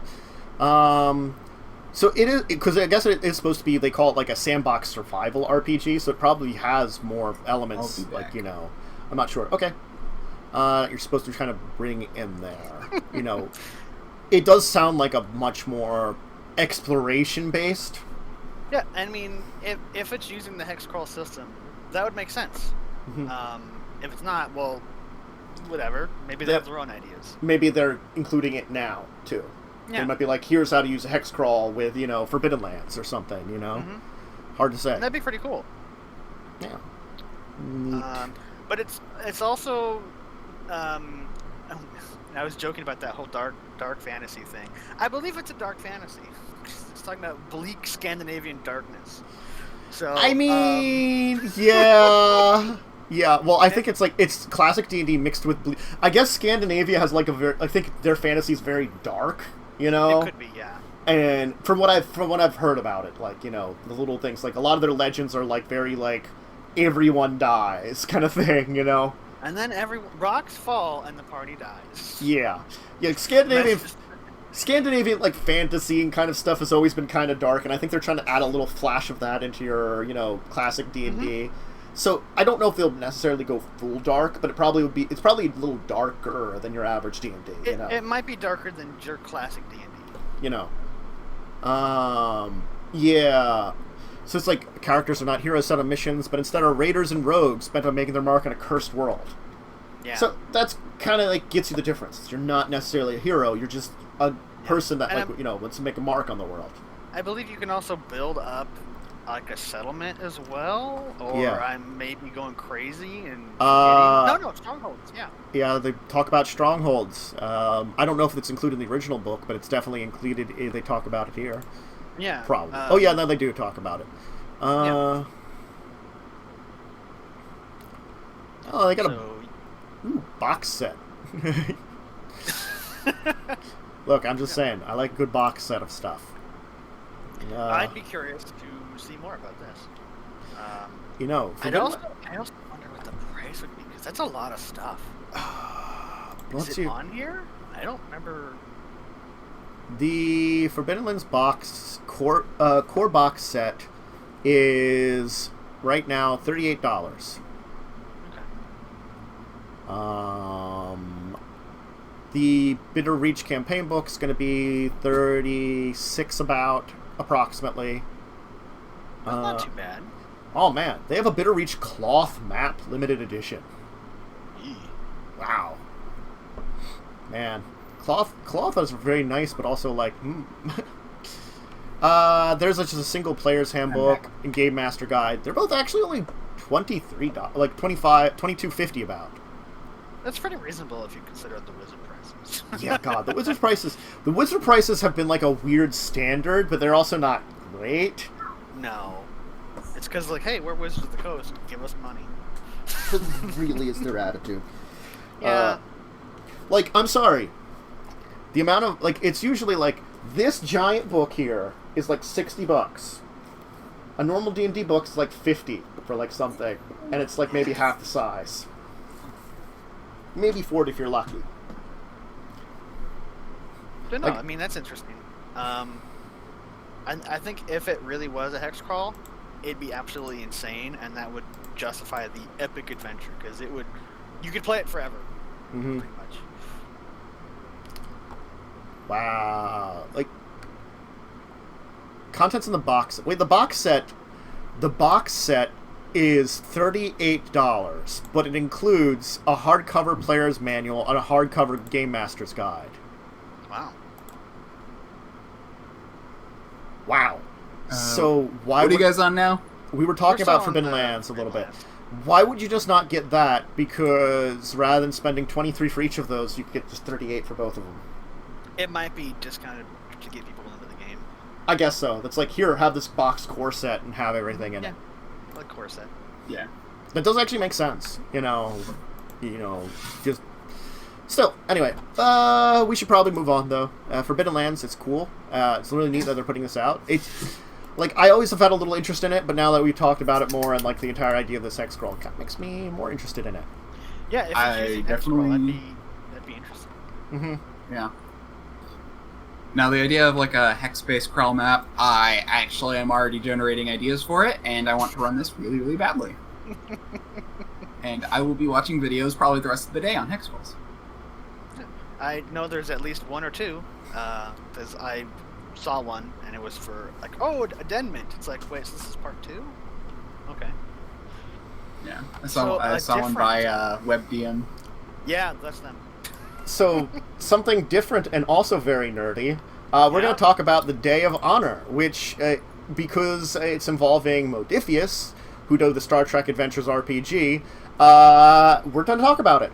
It also includes Star Trek Online, Hero Collection, Clear Skies, a bunch of different companies here that I don't know if there's an actual Klingon Day of Honor or this is just something they came up with. I'm not sure. I have no idea. I just saw the batlith and I'm like, Klingons! Yeah, I am not that big of a Star Trek nerd, but I do know Star Trek and I enjoy it. Yeah, it's funny because I wouldn't consider myself a Star Trek nerd, but I have watched Next Generation and half of Deep Space Nine, so I know a decent amount just by. Well, I mean, I've watched every single one except for Original and Discovery, so I mean that's. Oh gosh, I also watched which one was it? The one that's pre Enterprise. Yeah. Enterprise is a mixed bag. Oh yeah, Star Trek Enterprise, yeah. Enterprise is a mixed bag. So the seasons are up and down have for special me. I have special place for it because it was my introduction into Star Trek. I do have to say, because I think it's 4 seasons? 3 or 4 seasons. The last season has the worst ending in existence, but up until then it was pretty good. Yeah. I do like that last season. It's kind of like, here's this really interesting setting that no one has touched yet, and then you can do so much with it because everything is raw still, because all the alliances haven't formed and tech is still kind of early on. Yeah. And then they're just time travel. Yeah. But I like what they did in the 4th season where they got away from a lot of the time travel, or that last season where they got away from that. They're a lot more we're building the Federation. And also we're dealing with, there was a goddamn war with the Romulans, which I didn't even know about, in the early, that helped cement the Federation, you know? Have I not seen the last season? Well, they don't show it. The thing is, I did hear people talking about it, that if they had done another season, they would have led up into what caused the Romulan War. You know, instead they skipped ahead. The last episode is supposed to be the founding day of the Federation. You know, it's when the ship's I did see it then. It's also awful because it's also awful because they're it's totally in a holodeck being seen by Riker and Troy because reasons. Yeah, it's not great. No, they should have just had that as a skip ahead as the last episode and skip the Next Generation bullshit they added into it. Anyway, this is not all it's about. It's the Day of Honor. So if you have your blood wine and batleths, you can be very Klingon. So so Star Trek Online, Eagle Moss, Modiphius, Steampunks are teaming up for a all-day event. Going on about it. They're live on the Q Times Twitch channel. There'll be it starts on July 11th. Yeah, there's going to be an introduction at noon, and it's going to go to 5-ish or so. Modiphius, they're going to be talking with the Star Trek Adventures development team, some of the people from that. And how it's a whole day of Star Trek. Yeah.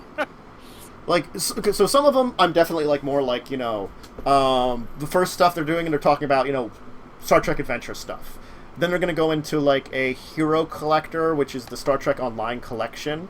Then they're going to go back into a bunch of groups that I think actually play Star Trek Adventures, and they're going to do a live play. And then they're going to do more Star Trek Online again, and then finally end up just going on about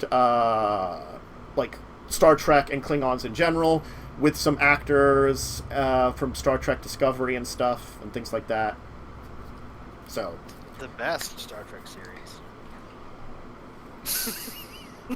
I mean, Joe, I think, ended up watching all of it, and he says it does get better in later. Like, the first season's just bad, and the second season improves. But, like, I think it's another one of those, like, give it 3 or 4 seasons, and maybe it'll be okay. Yeah. That's an unfortunate thing, is, like, even those early seasons of Next Gen, they're bad, but they have some, like, good spots in them. I don't know if just... Season 1 Next Gen is kind of... but then it gets really good. Yeah. Where this is, like, it started off, like... And then, like, it was like, oh, okay. Yeah, well, I mean, like, I watched the first half of season... there was a lot of, like, worker issues and, like, stuff that happened for season, so... Also, the freaking CEO of CBS hates Star Trek. That's the biggest problem. It's like you have this thing that you can make millions of dollars off of, and you just hate it. Just be like, hey, you Joe from accounting, you're in charge of Star Trek now. And just hand it off to somebody else and just wash your hands of it. And I think that's the biggest problem that CBS has, is they hate Star Trek. But they have it. Yeah, no, I can understand that. At least Picard was good.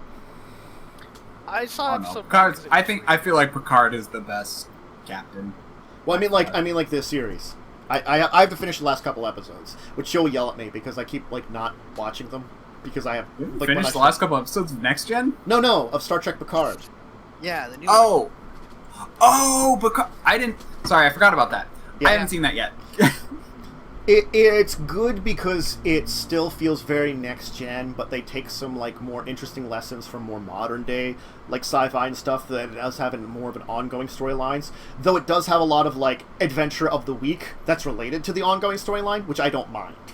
So it's like I haven't watched it, but I did watch a review of someone who watched it, and one of the things that they had talked about is it was more of just a general storytelling.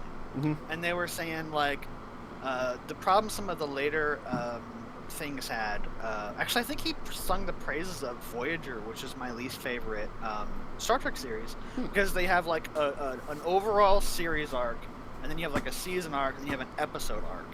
Mm-hmm. And from what I understand, Picard doesn't do that. It's basically like, here's the season arc, and if you don't like it, that's too bad.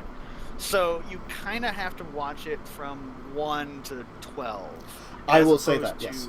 Yeah, as opposed to like the other ones, where you can just pick up and watch almost any random episode of Star Trek, and you have a pretty good idea what's going on, because the story is kind of already there. Though they do have a couple 2-parters, I believe. They start doing a lot of that, where they have 2-part episodes. Yeah, they did have a lot of those. I feel like there's 2 Star Treks that you can't maybe... But even then, when they did do those double episodes... Mm-hmm. Yeah, but even when they did do those double episodes, they did take the time to do Last Time on Star Trek, Well, the thing is, to catch you up. There are later seasons of DS9 do the kind of the same thing. Granted, there are some like side episodes where you can watch on your own, but there's definitely some that if you would skip them and you didn't already previously see it, you'd have questions about what the fuck is going on. Yeah. And the same could be said with one of the seasons of Enterprise. I think it was the second season where they had these like 7 alien races that are all from one planet have like attacked Earth for stupid time travel reasons, and they're going on an epic quest with them. Not all the episodes fall under that, but certainly there are a couple of episodes in there where like if you hadn't seen it, again, questions. Yeah. And that's the problem is like, yes, it's existed before in Star Trek, so it's not necessarily precedence. But it's also, like, I think it's a pretty small season, too. So I think I don't necessarily mind it that way. Was it 12 episodes? I don't know if it was 12 episodes. It might have been 12 episodes.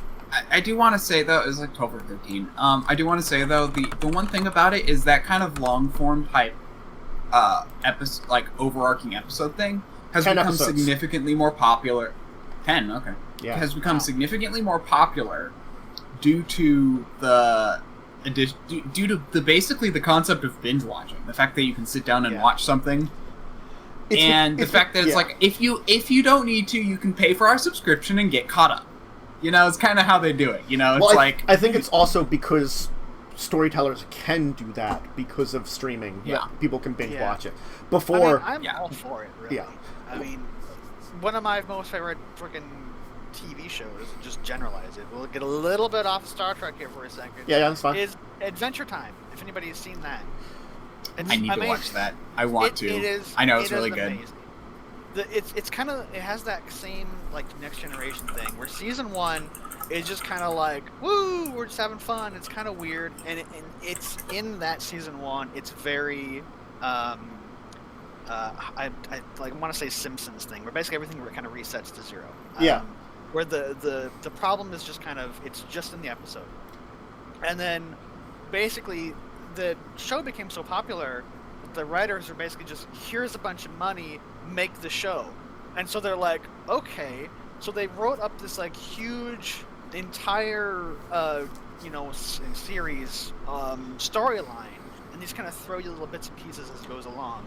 So for the most part, a lot of episodes are standalone, but there's it kind of ramps up crazy towards the end, and you have to watch, the previous one. Just to give like a little bit of spoilers on that one, but not like a full spoilers. The fact that it's supposed to be actually like, it's not this like fantasy world. It's supposed to be Earth there. It's just like post-apocalyptic Earth. That's what Adventure Time is. It's like you have a human guy in this world where you really just there's like all these weird cast of characters that apparently like some weird apocalypse created like all this shit. It's like, it's just so strange. Good. Yeah, it was such a cool show. I think like that was a concept that when I heard about that was like, wow, that's kind of actually interesting. Yeah, didn't see that coming. But no, shows, there are plenty of like good shows out there, and then going back to Star Trek's, each has their own merit. And it's just the way that they do things, and I think it's just storytelling. Star Trek Adventures is fun. Didn't we play that? We did. I think, Worm, you were in the 2019's. Were you in May the 4th be with Star Trek? Were you in that one? Yes, I was. Yes. I didn't end up finishing. Yeah, unfortunately. And Worm and Lightning, you were in this year's, where we rushed it a little bit towards the end, but we did finish it. It was supposed to be kind of like a one-shot anyway. Yeah, well, it's like, planning a one-shot for like 3 to 4 hours is not as easy as you think, and trying to get it into that actual 3 to 4 hours perfectly. That's why, like, you need to recruit me for those, because I'm actually really good at that. Oh, no. Well, the thing is, like, I was just kind of throwing together something very quickly at the time, I got most of the Grinding Gears crew. It ended up being pretty fun. It got better when, like, Tiv realized, oh, hey, I'm supposed to... This is what a security officer does. Yeah, as opposed to, like, I fight things, it's like, no. That's you're not just a fighter.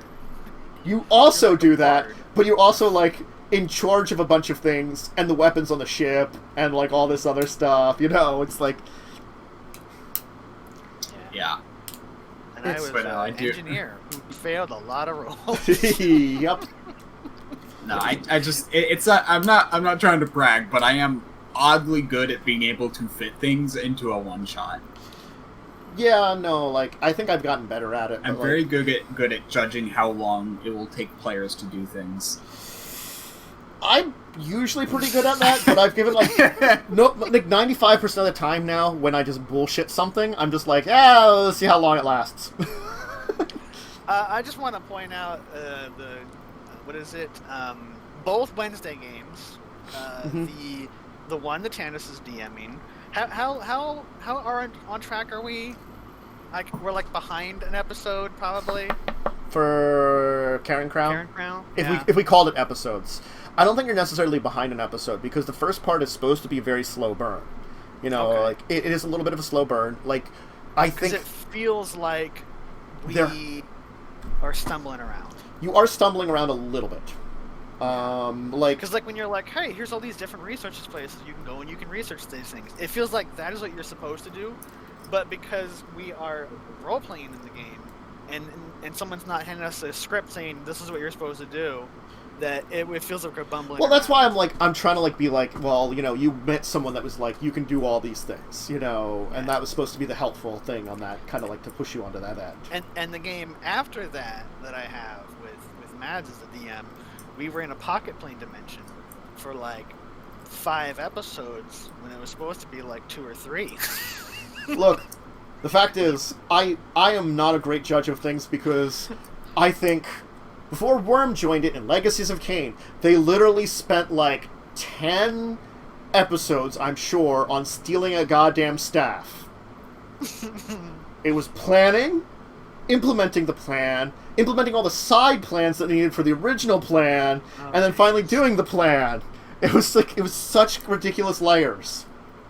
There's so much of it. This is what I'm good at, is I'm good at figuring out how to really optimize things for a stream. I understand.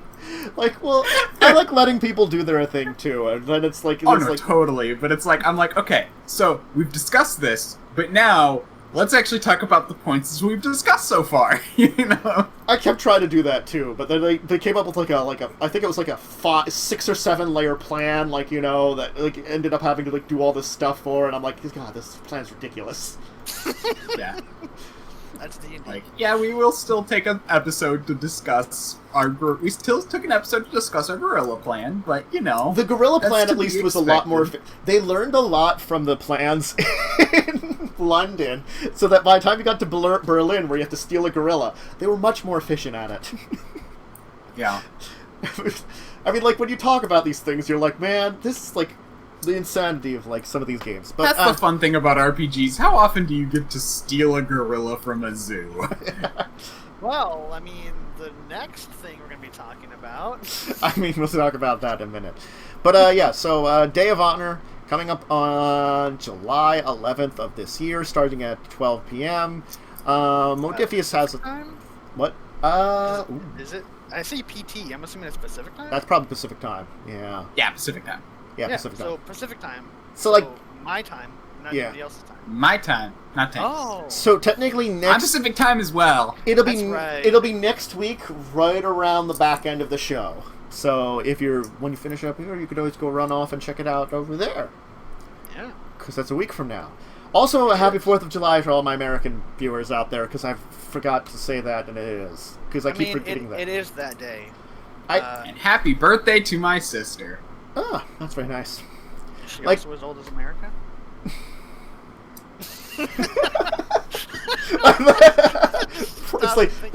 Probably not. I mean, if she is, she's a freaking elf or something then. Happy 244th birthday, America! Anyway, we got one more big topic to handle here. Will got really off track with that one there. Hey! Yeah, it's Star Trek. It's Star Trek. USAopoly. So, speaking of gorillas. Who puts out such... Well, there might be gorillas involved in this. I don't know. Probably not, but you never know. But USAopoly has graced us with a interesting board game here called National Parks Get Wild. You're wrangling wildlife. So yeah. I read a little bit of the rules. It sounds like pure chaos. Good kind of chaos or bad kind of chaos? Me personally, I think it would be bad chaos just by the way that it was written. But that doesn't mean it would play out as bad. Because it's talking about how everyone takes their turn at the same time. So everyone is rolling dice at the same time and stealing animals for their zoo. Or, not zoo. Their park, their national park. And it's kind of like, that sounds like pure chaos and would not make for a very good board game. But maybe it won't play out like that in real person stuff. So yeah, so it looks like there are 6 parks that you can each have control over. Either Grand Canyon. Why would you throw so many animals in the Grand Canyon? It's a big hole in the ground. I don't know, because you can. Crater Lake, Everglades, Yosemite, Yellowstone, Great Smoky Mountains.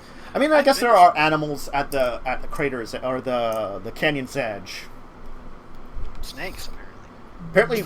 Sea turtles? Why would we want sea turtles? Yosemite! Yeah, sea turtles, black bears, bisons, bald eagles, lynxes, rattlesnakes. Yeah. I don't know if I've been to the Everglades, but I've been to Yosemite and I've been to Yellowstone. I've been to Yosemite, and I think that's it. I want to go to the Grand Canyon, I want to go to Yellowstone, and I want to go to the Crater Lake. I've been to the Grand Canyon. Everglades and Grand Smoky Mountain. Maybe someday, but they're not on my bucket list. I have been to the Great Smoky Mountains National Park too, briefly. I've been to ones that are not in this game, Like the redwoods. I don't know if that's Yosemite or not. No, I don't know if that is something else. I think. I mean, I've been to Zion. I went to Yosemite Zion's a wonderful. lot. My grandpa owned a cabin in Yosemite, so we went there pretty much every summer for my childhood. I have been close to the Everglades, but never stopped by them. I probably should one day. Like, I've only been to Florida a couple of times. I mean, it's Florida. What do you want to go there? I mean, and like, one of them was a layover, and the other time was just like northern Florida briefly. I mean, I think the only time... So there are 2 times I can think of that I went to Florida. One of them I was a baby, and I got the flu in Florida as a baby. And the other time was basically when we landed there before we went on a cruise, because it left from Fort Lauderdale. Yeah, Great Smoky Mountains, that was a nice place with Gatlinburg and Pigeon Forge, which are both the most tourist-trappy places in existence. Pigeon Forge, pretty tourist trappy, but it's next to Dollywood. Oh no! So you expect it kind of there. Yeah. Not the worst though. Gatlinburg really isn't all that. Yeah, Gatlinburg, which technically mostly burned down. I don't know how much has been rebuilt since then. I visited before it burned down. It was tourist trap with like the words tourist trap painted everywhere. Because it was literally like a road with a few like kind of offshoots that you could go into, where like the houses would be down on the offshoots, and the main road was just tourist destination after tourist destination. And one of the ways into the national park was through there. Oh, goody.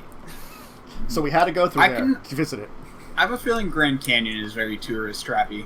Grand Canyon is not. I've been to the Grand Canyon. Really? The thing about the South Rim, the thing I have to say about it is, there's a parking lot, and once you get into there, they do have their touristy stuff, but it's their bus line to all the places you have to stop in. So that keeps it perfectly national parking. That's very nice. Yosemite is really nice because it's also very not tourist trappy. Probably the most tourist trap like place is the Redwood Forest area. I don't remember. I mean, when I went there, I was a kid, so I don't remember much other than. Again, I went there pretty much. I went there pretty much every year for a good like 10 years of my life. So it's again, been my grandpa owned a cabin up there. So it's been less than a decade since I've been to the Grand Canyon. The Great Smoky Mountains, that actually also is less than a decade. I visited that one. That one though I didn't explore a lot of. It was just a small visit. Grand Canyon was a much bigger one. And again, like the interesting thing I have to say about it: South Rim, desert; North Rim, pine forest. Yeah, you know, you don't expect it to be completely different on the other side of it. It is. But anyway, getting back to the game about national parks, since it got us. Instead of talking about national parks, they mention Everglades, Yellowstone, Grand Canyon, Yosemite, Zion, and more. Well, they mentioned Zion, but I don't think they have a board for Zion. Unless it's on the other side, because they're double-sided. It could be. Because I've been to Zion, and Zion's cool.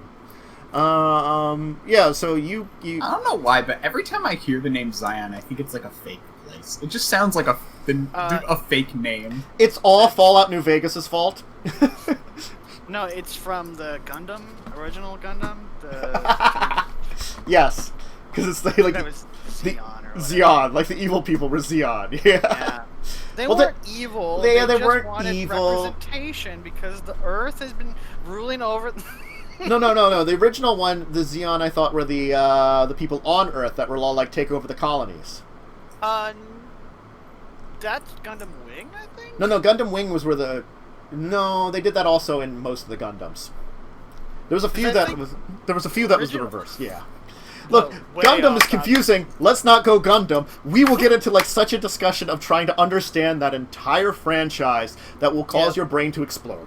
We're not talking about anime. We're talking about national parks. So yeah, so there's supposed to be like a map with the animals at the center. You shout vacation, start rolling your personal set to determine what kind of animal can be moved. Because there's 3 dice: animal, quantity, and direction. Yeah, it's chaos. It's chaos the game, is what this Yeah. sounds like. So it's kind of like, it's interesting, but I would think it'd play better if you did turns in like clockwise or something, as opposed to everything at the same time. Because everything at the same time is chaos.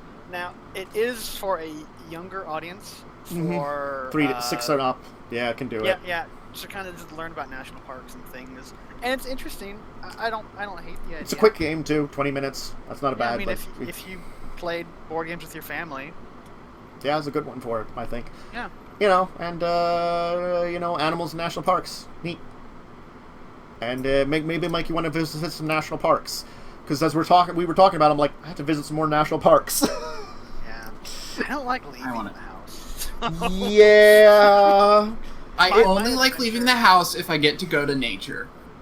Yeah. My adventure is going to Starbucks or going to like fast food. That's my leaving the house adventures. My vacation has been set. It's in September, mind you, but it's going to be set. But I'm going to have a week away. It'll be fun, you know. I'll be get to see some nature. I'll be down at the Chesapeake. It'll be semi-rustic. You know, it'll be nice. With your smartphone and your internet. I probably won't have internet. I'll probably have to save up internet and just use, data. Oh, my life. I feel it escaping. Hey. That's what data's for. Normally I'm on Wi-Fi all the time. And I think Signal's gotten better there. They've added more cell towers at that area. So it's not... And you're only like 2 miles away from a town, so it's not too bad. Oh, okay. Well, I mean, that's possible. Mm-hmm. All right, so we're going to talk about Carbon 2185 now? No! We're going to go on to the regular segments, which we don't have a deeper discussion. Kickstarter Corner, Worm, you've got one. You want to link it in chat and talk about it? I do. Let me find it again. Here it is. So it's kind of interesting. It's, there we go. It's called, Overlord, a boss monster adventure. Oh, I've yes. Yeah, so it is only 5 days left. It is funded, but it's just something I found very interesting. And the main thing that I found so interesting about it is the art style, and that it's a board game, but they use a pixel art style, and I love it. Yes.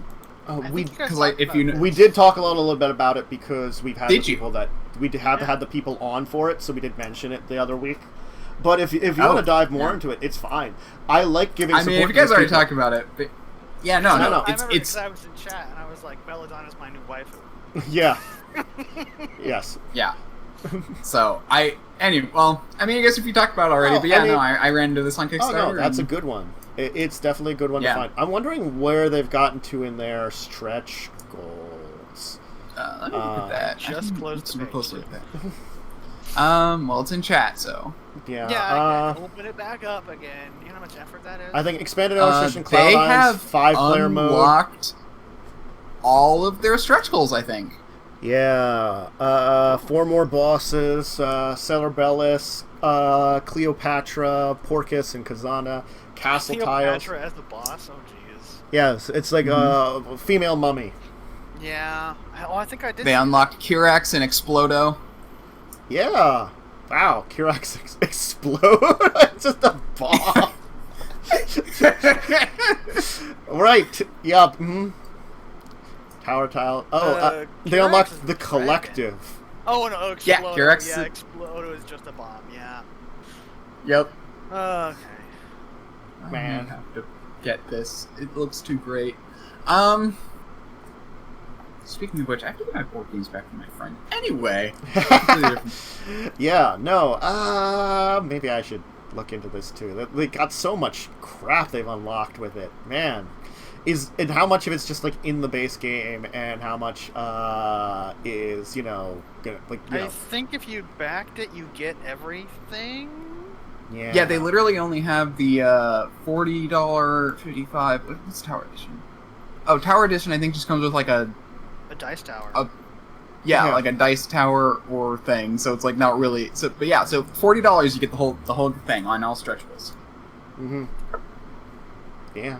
So hey, it's not bad because I've had a lot of stretch goals and put them out there. So yeah, and they unlocked all of them. And that's Brotherwise Games. Brotherwise Games is nice people. We got a chance to chat with them, you know?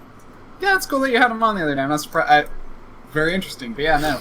I ran into that, and... Yeah, they're one of the bigger companies that we kind of have had on. There's a few like bigger names that have been on the show over the ages, you know, but still.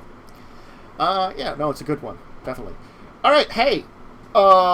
We can chat about some of our week in tabletop. I think we started with grinding gears. Oh, do we?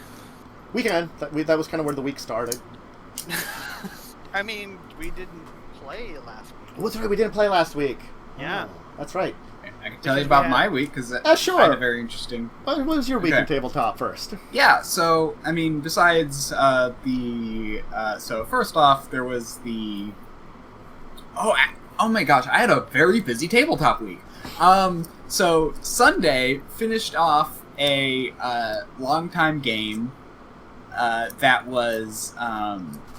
it was My Hero Academia using World of Darkness rules. Oh no. Like, customized World of Darkness rules. That was fun. That's what Aberrant's for. Anyway, but... Aberrant is White Wolf superheroes. I keep saying it. No one listens to me. I know, but... It was... I mean, he probably looked at that. I don't know. Kind of did our own custom thing. But it was really fun. We ended up fighting a giant mutant phoenix monster that was like super radioactive at the end. And all of us are going to have to get cancer checks for a couple months. You'll be Yay. But yeah, it was fun. But yeah, so that was a fun game. That ended. Then there was obviously Tuesday games with Records of Evil. Records of Evil, where you guys Legacies of Kain had adventures in a museum, and pretty much finished up your adventures in a museum, which was good. It was mostly just researching stuff in a museum. Yeah. And then Legacies of Kain, which was the Return of Umber, plus getting into problems with bar people.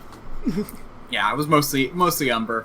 It was like 90% Umber. Which is fine. It was fun. What was that? Lightning? I had to work. Yeah. I couldn't watch it. So. Yeah. I was so excited. It was VODs. Yeah. I never watched VODs. I'm too busy. It's funny because I almost prefer to watch VODs than I do live. I don't know what it is. Live is weird to me. Yeah, it's much more me. Just like watch it at another period of time where I can put it on the background while I'm doing work or something. I feel too anxious about missing things when it's like live. I tend to only watch live or only watch VOD. If I miss a bunch of live, I will probably never watch again. It depends on how they do this one. Anyway, and then the last one, which was fun, was yesterday I did a one-shot with a friend to test a system he was designing. And he had this, it's kind of, if I had to describe it, it's somewhere between, gosh, I had a good description because I actually said it to him yesterday, but now I'm forgetting what it was. Stream brain. Yeah, pretty much. I know Mage was like Mage from World of Darkness was one of them. It's like somewhere between Mage, I don't know, but it's kind of fun. It's almost like a, actually, yeah, Werewolf actually may be also a good thing where it's like you've got the, real world and then like the shadow world or whatever, that like mirrors the real world a little bit. And it was kind of fun because it's like the way the powers interacted with stuff and the way he set them up definitely needed those powers definitely needed some balancing. Like one of them is like, oh yeah, gives you this this bonus to defense, and it's like that is way too high of a bonus to defense. We realized. Doesn't Shadowrun do something where you have like the interacting planes? Like you have the the astral plane. Yeah, the astral plane too, and then there are more planes after that, though, that mages can explore beyond the astral plane, but it doesn't ever come up because it's even more stuff to add in, and fuck that. Yeah, so it was a 2d10 system, so it was kind of like, and yeah, so it was fun. fun to play, kind of unique. The way the powers worked was very interesting. Oh, right, yeah. And so the way people get their powers is they basically gain an aspect from the other world. Like, either, like, a very powerful being grants you power, you merge with a lesser being, or you unlock your own potential in the underground is what it was called. And it's like, that's how you gained your power, and it's like, depending on how you gained your power, depended on like what powers you had. It was a neat idea. Well, we can't forget, of course, we played Secret Floofler. Yeah, that was How about that? That was a game we played. Was that last week? I think it was Saturday. It was like Saturday or something last week. Yeah. Yeah, that was the first time I played Secret Hitler. Yeah, it was good. And I lost the second game. It was all me. It was a 50-50 chance of shooting one person or shooting somebody else. And I listened to Umber because I thought he did a good thing on one of his turns. And so I'm like, well, and then it's like... You didn't... he convinced you that I was bad. Yep. And that you should shoot me, and I'm like, no. I wasn't going to shoot you. It was either Dog or it was going to be... oh, right, no, it wasn't me. Who did he convince to shoot me? Dog. It was, no, he convinced him to shoot Dog, but who do you convince to shoot me? Oh, no, you didn't convince anybody. I think we just got someone to shoot you. One of us. Oh, yeah, I think it might have been you. I think you shot me. I think I totally did shoot you. Mm-hmm. Yeah. But yeah, I was like... locked the game by not killing Hitler. Is it Lindsay? Is that who it was? Lindsay was Hitler. It was, and yeah, I was saying it was her. I was saying it was her for the longest time, but yeah, once I started to cue into that, Umbra started to really push back, and I'm like, I don't know why I still continue to trust him though. He didn't actually know who was who because he couldn't remember. Yeah, he forgot. He forgot who was Hitler because he got distracted. Yeah. I lost us the second game, but I won the second game as Fascist Floof. Yeah, Fascist Floof. Yeah, that's where the Floofler came from. That's where Floofler came from. The floofliest of fascists. You can talk about Karen Crown. We did do Karen Crown, in which there was a floof in that one that got into an argument with this tiny fae. It was great. It was Carpe just got into like his argument with like it's like do you understand? It's like he's doing his little voice. It's like you understand what I'm talking about? Like bark yes for once and bark twice for no. You're like bark.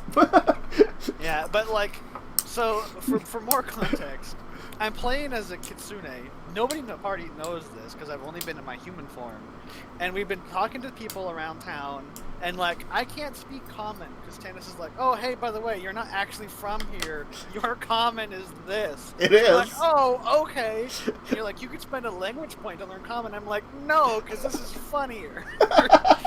So I speak Elven, freaking, like, Chinese, and, Sylvan. Sylvan, yeah, because that's from the Kitsune thing. Yeah. And so, like, we're going around talking to these people. I don't know what anything is going on. And I'm only getting, like, weird translations from the robot. So it's really confusing. And it's like, all right, people just don't like us. So I'm just going to be a fox. So I just turned into a fox for session 2. And I'm just a fox. And I'm like, I should probably turn back. So it's like, no, I'm going to roll. So I'm rolling D100s to see if I turn back into my regular human form. I roll low every single once. It's just like, all right, I'm a fox again. And it just got progressively more crazy because, like, day 1 is just like, oh, I went and sat on this character's lap while they read. And they're like, hey, where's Fox come from? Yeah, where does Fox come from? It seems kind of tame. Must be someone's pet that escaped. Yeah, so it's like, I don't know where the fox came from. And so, like, day 2, it's like, hey, where's the character I'm playing? Bling. It's like, I don't know. She's been gone for 2 days now. What about this fox? The fox is just Fox. And then it's like I started like begging for food, and then I found these creepy children that were singing this horrible song. They just stood out. 'Cause, I don't know. They smelled different, I guess. And then like later, people were like really getting work. It's like day 3, I think we progressed 3 days. So at day 3, it's like, all right, where's Ling? We're gonna go look for her. It's like, well, you're not gonna find her, because I'm her. So then we're back in the library, and I get back in the lab, and then they were all coming back, like, oh, we went and we did all this reporting and stuff, because like, there was a bunch of stakeouts going on, so they're trying to find something. And basically no one found anything. So they all come back and reconvening and talking about what they found, which was nothing, basically. And it's like, what about this fox? Maybe the fox knows something. And then... Well, I forget where they got on it, but they thought, like, maybe the fox might be intelligent. I think it was Umber's character, Anne, who was like, what about this fox? And then, like, rolled, like, a nat 20 on insight? I think so. Yeah, on insight. And it's like, this fox. There's something with this fox. And so it's like, well, we can try to talk to it. It's like, it's a fox. You're going to talk to it. And Carberry's like, oh, it's big Sylvan to it. And so it's like, technically I can understand, you know, Elven and Sylvan. So it's like, he starts talking to me, and I'm just like, bark. and the questions were like, hey, do you know where Ling is? And it's like, you know, bark once for yes, and it's like, bark. I'm the character. I know where I am. And then it's like, can you take us to her? And it's like, bark, bark. Like, no, I can't take you to her. I'm here. And it's like, why can't you take us? Why can't you take us there? Or are you an asshole? And then they start to be like, bark 3 times for yes, bark twice for no. It's like, this is getting more confusing. Yeah, they started adding additional things onto it, and then they went and used a magical Ouija board of ghosts, and then it was kind of like I was doing the whole bark, no, and yes thing still, because he's talking out loud in Sylvan about like what they should do for like how to summon the ghost, what should we ask them or whatever. And so it's like I'm just going like bark and bark for like yes and no, like don't do those. And it's like, well, what would you do? And it's kind of like, how do I respond to this? So I walk up and I put my paws on the Ouija board for like name, you know? And so it's like, oh, that's a good idea. But the thing is, it was only Carpe that saw this, so like everybody else is like off doing stuff while he's doing the Ouija board, and it's like, so he knows you're intelligent, but everybody else keeps like being like, are you sure that fox is smart? Yeah, and he's the only one that I've responded to, and no one else other than me and him can speak Sylvan, and I can't speak it while I'm a fox, so no one knows what he's saying to me, and the fox is just barking back at him. It was amazing. It was the greatest exchange. It was a very good exchange, and they technically made progress somehow in there. I don't know. We have an idea, because I think we stopped the next morning and I jumped into Kendra's lab and I was like, oh, hello Fox, and like, yay, free petting. And we're gonna do the spooky ghost thing, and we were debating on who should do the spooky ghost thing because it was the new day. Yeah, I think like you got a little bit of information from Kendra using information you had found, and it was also like the day of the festival, I think. Yeah, the festival, that was another thing. Yeah. Because, like, Anne was like, I'm not going to go to some stupid festival. Because Anne's kind of in the same boat that Ling is in. But Ling is like, I'm just going to enjoy being a fox. It's just being a little shit.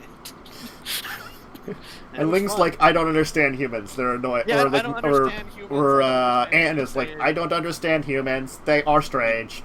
Yeah. But it was fun. I mean, I started my own game for a couple friends of mine. And I'm basically kind of running it like... I mean, they're not watching. They're basically vampires, and I removed their memory because like, they're both like they're not new to Dungeons and Dragons and role-playing and stuff, but it's been a long time for them, and they're playing 5e, so they're learning the new system, and they're kind of getting back into things. And it's kind of like I'm gonna make them so they'll start off a little bit more powerful than like regular people. So I do my normal stat rolls, but I also give them an extra feat, and that feat kind of represents them having magical vampire powers. And I think I've done 3 games because I did an extra game where basically there was a whole bunch of combat they had to deal with, and so it's like, well, if you want to continue this, a bunch of combat. And so they're both like memory lapse. They have the thing where you don't remember stuff. I don't know what Amnesia? It's called. Amnesia. There we go. Yeah, so they have amnesia of like the last like 6 months or something. They don't know what's going on, how they got here, and they wake up in this cell. Very, very Elder Scrolls style. And there's an NPC there that will tell them some of the background stuff, but they just kind of sass her to the point where she's like, all right, well, I guess if you really want to get free, I'll leave. So they don't get any backstory from her. And then they start talking to the people that also have amnesia, and they don't know what's going on because they don't know. And then so later on, after they go through the dungeon and stuff, there's another character who was there at the beginning and didn't forget anything, who was also a powerful vampire because they've spent a lot of time near this horrible relic, evilness. And they can tell the party almost everything they want to know.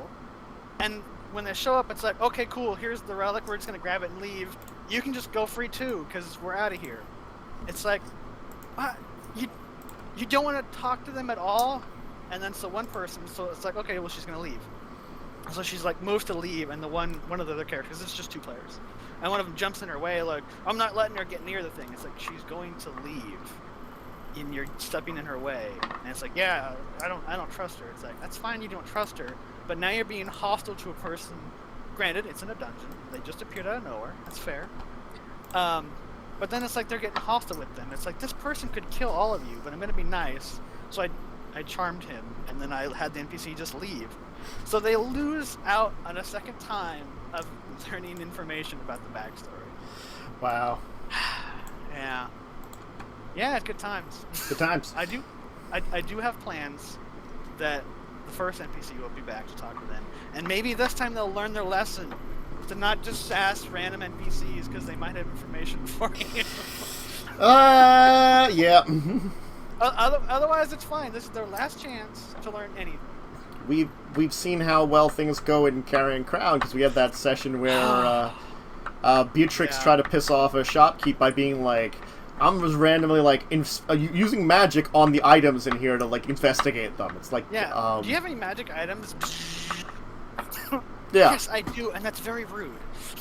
Like if you like said like granted, yes. Like on an average day, like you're just casting a random spell and someone just might be like, it doesn't know about it, might just be like, what are you doing? Yeah. Ask questions, but they're like, I can identify you're casting a magic spell. Why? Yeah. Why are you doing that in my shop? So yeah, that's players. Players will always just do the most random thing you never thought of as your DM. Mm-hmm. So you just have to expect craziness. I think the last game I had was Children of Wrath, which went well. They finished up most of their trials. Yes. And none of them got killed. Yet. I like the decision Mads made. I was surprised that she went for that decision. I think I was in and out when she was on her trial thing. She got to see two sides. One where it was fully embracing the side of the demon, which she was definitely very against. But she got to see that, and then this side where it's you were just mortals, but then certain things in your life didn't go well because you didn't have that blood protecting you. And most of her siblings ended up getting killed. Oh, jeez. Yeah. And, her father was blind, things like that were very bad. Her mother was just, normally around there. But, she had the chance of, staying around. And she stayed around and got to, live out this world for, a few decades or something, before finally being I'll leave it. It's time. That's cool. Yeah. I thought that was very neat. And then, Claude learned he was a horrible abomination that's probably the worst of all of them. Yeah, that's fine. Mm-hmm. He's also a goo monster or something? He's also a goo monster that can eat people and assimilate their memories and forms. Yeah, that's a thing he can do. It's a thing he can technically do. It's congratulations, you've learned you're awful. Yeah. And then very colorful cast. Yeah, it's a very colorful cast. And then, you got, Wintress and Casper. Casper's I'm just a goblin. And Wintress is just yay, innocence!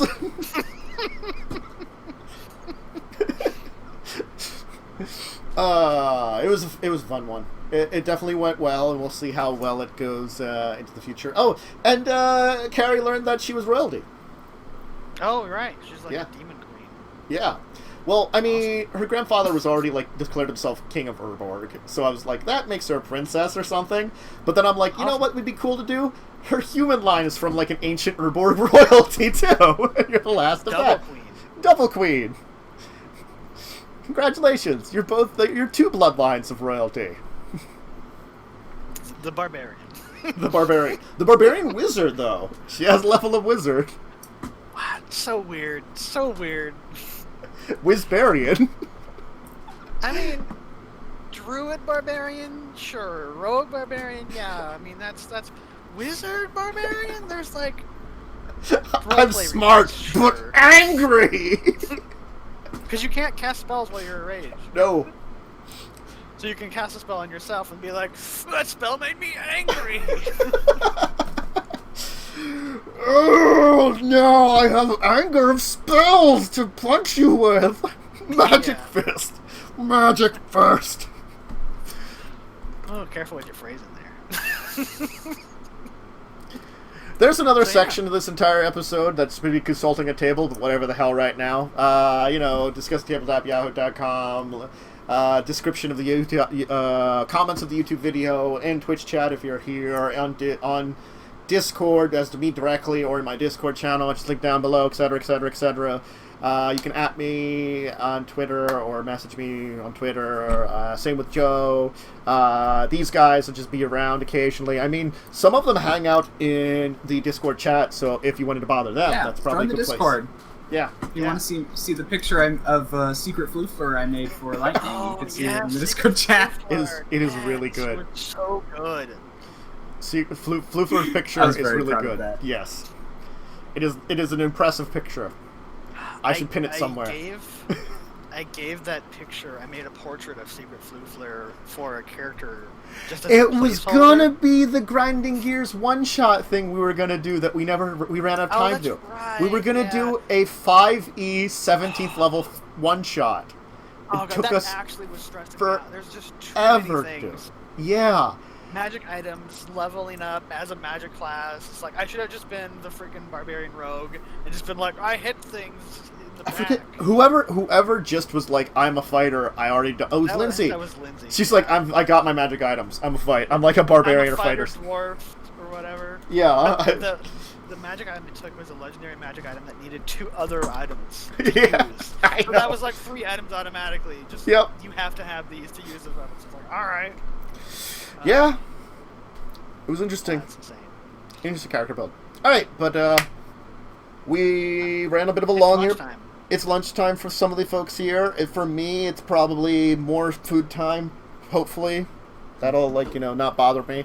And maybe for us later on, space. Space. Maybe. I'm for space. I'm for space at some point in time. We'll see. Probably. I'm pretty much free today. Yeah, we'll have to message Umber and be like, Umber, space later on. Umber, space. Because we used to Lars together, too. Anyway, thank you for joining me. Thank you to my 2 hosts, who joined today and helped out with the discussion. I think it was a very good one. I will hopefully be back next week, and hopefully Joe will return, and hopefully these people will be guests on at some point in the future again. They'll be around. Yeah, again. we talk about carbon. Yeah, totally. No. Maybe. We'll find out. Anyway. Everybody out there, have a great rest of your Saturday, great rest of your week. Stay safe, stay healthy, all that stuff. And goodbye. Bye.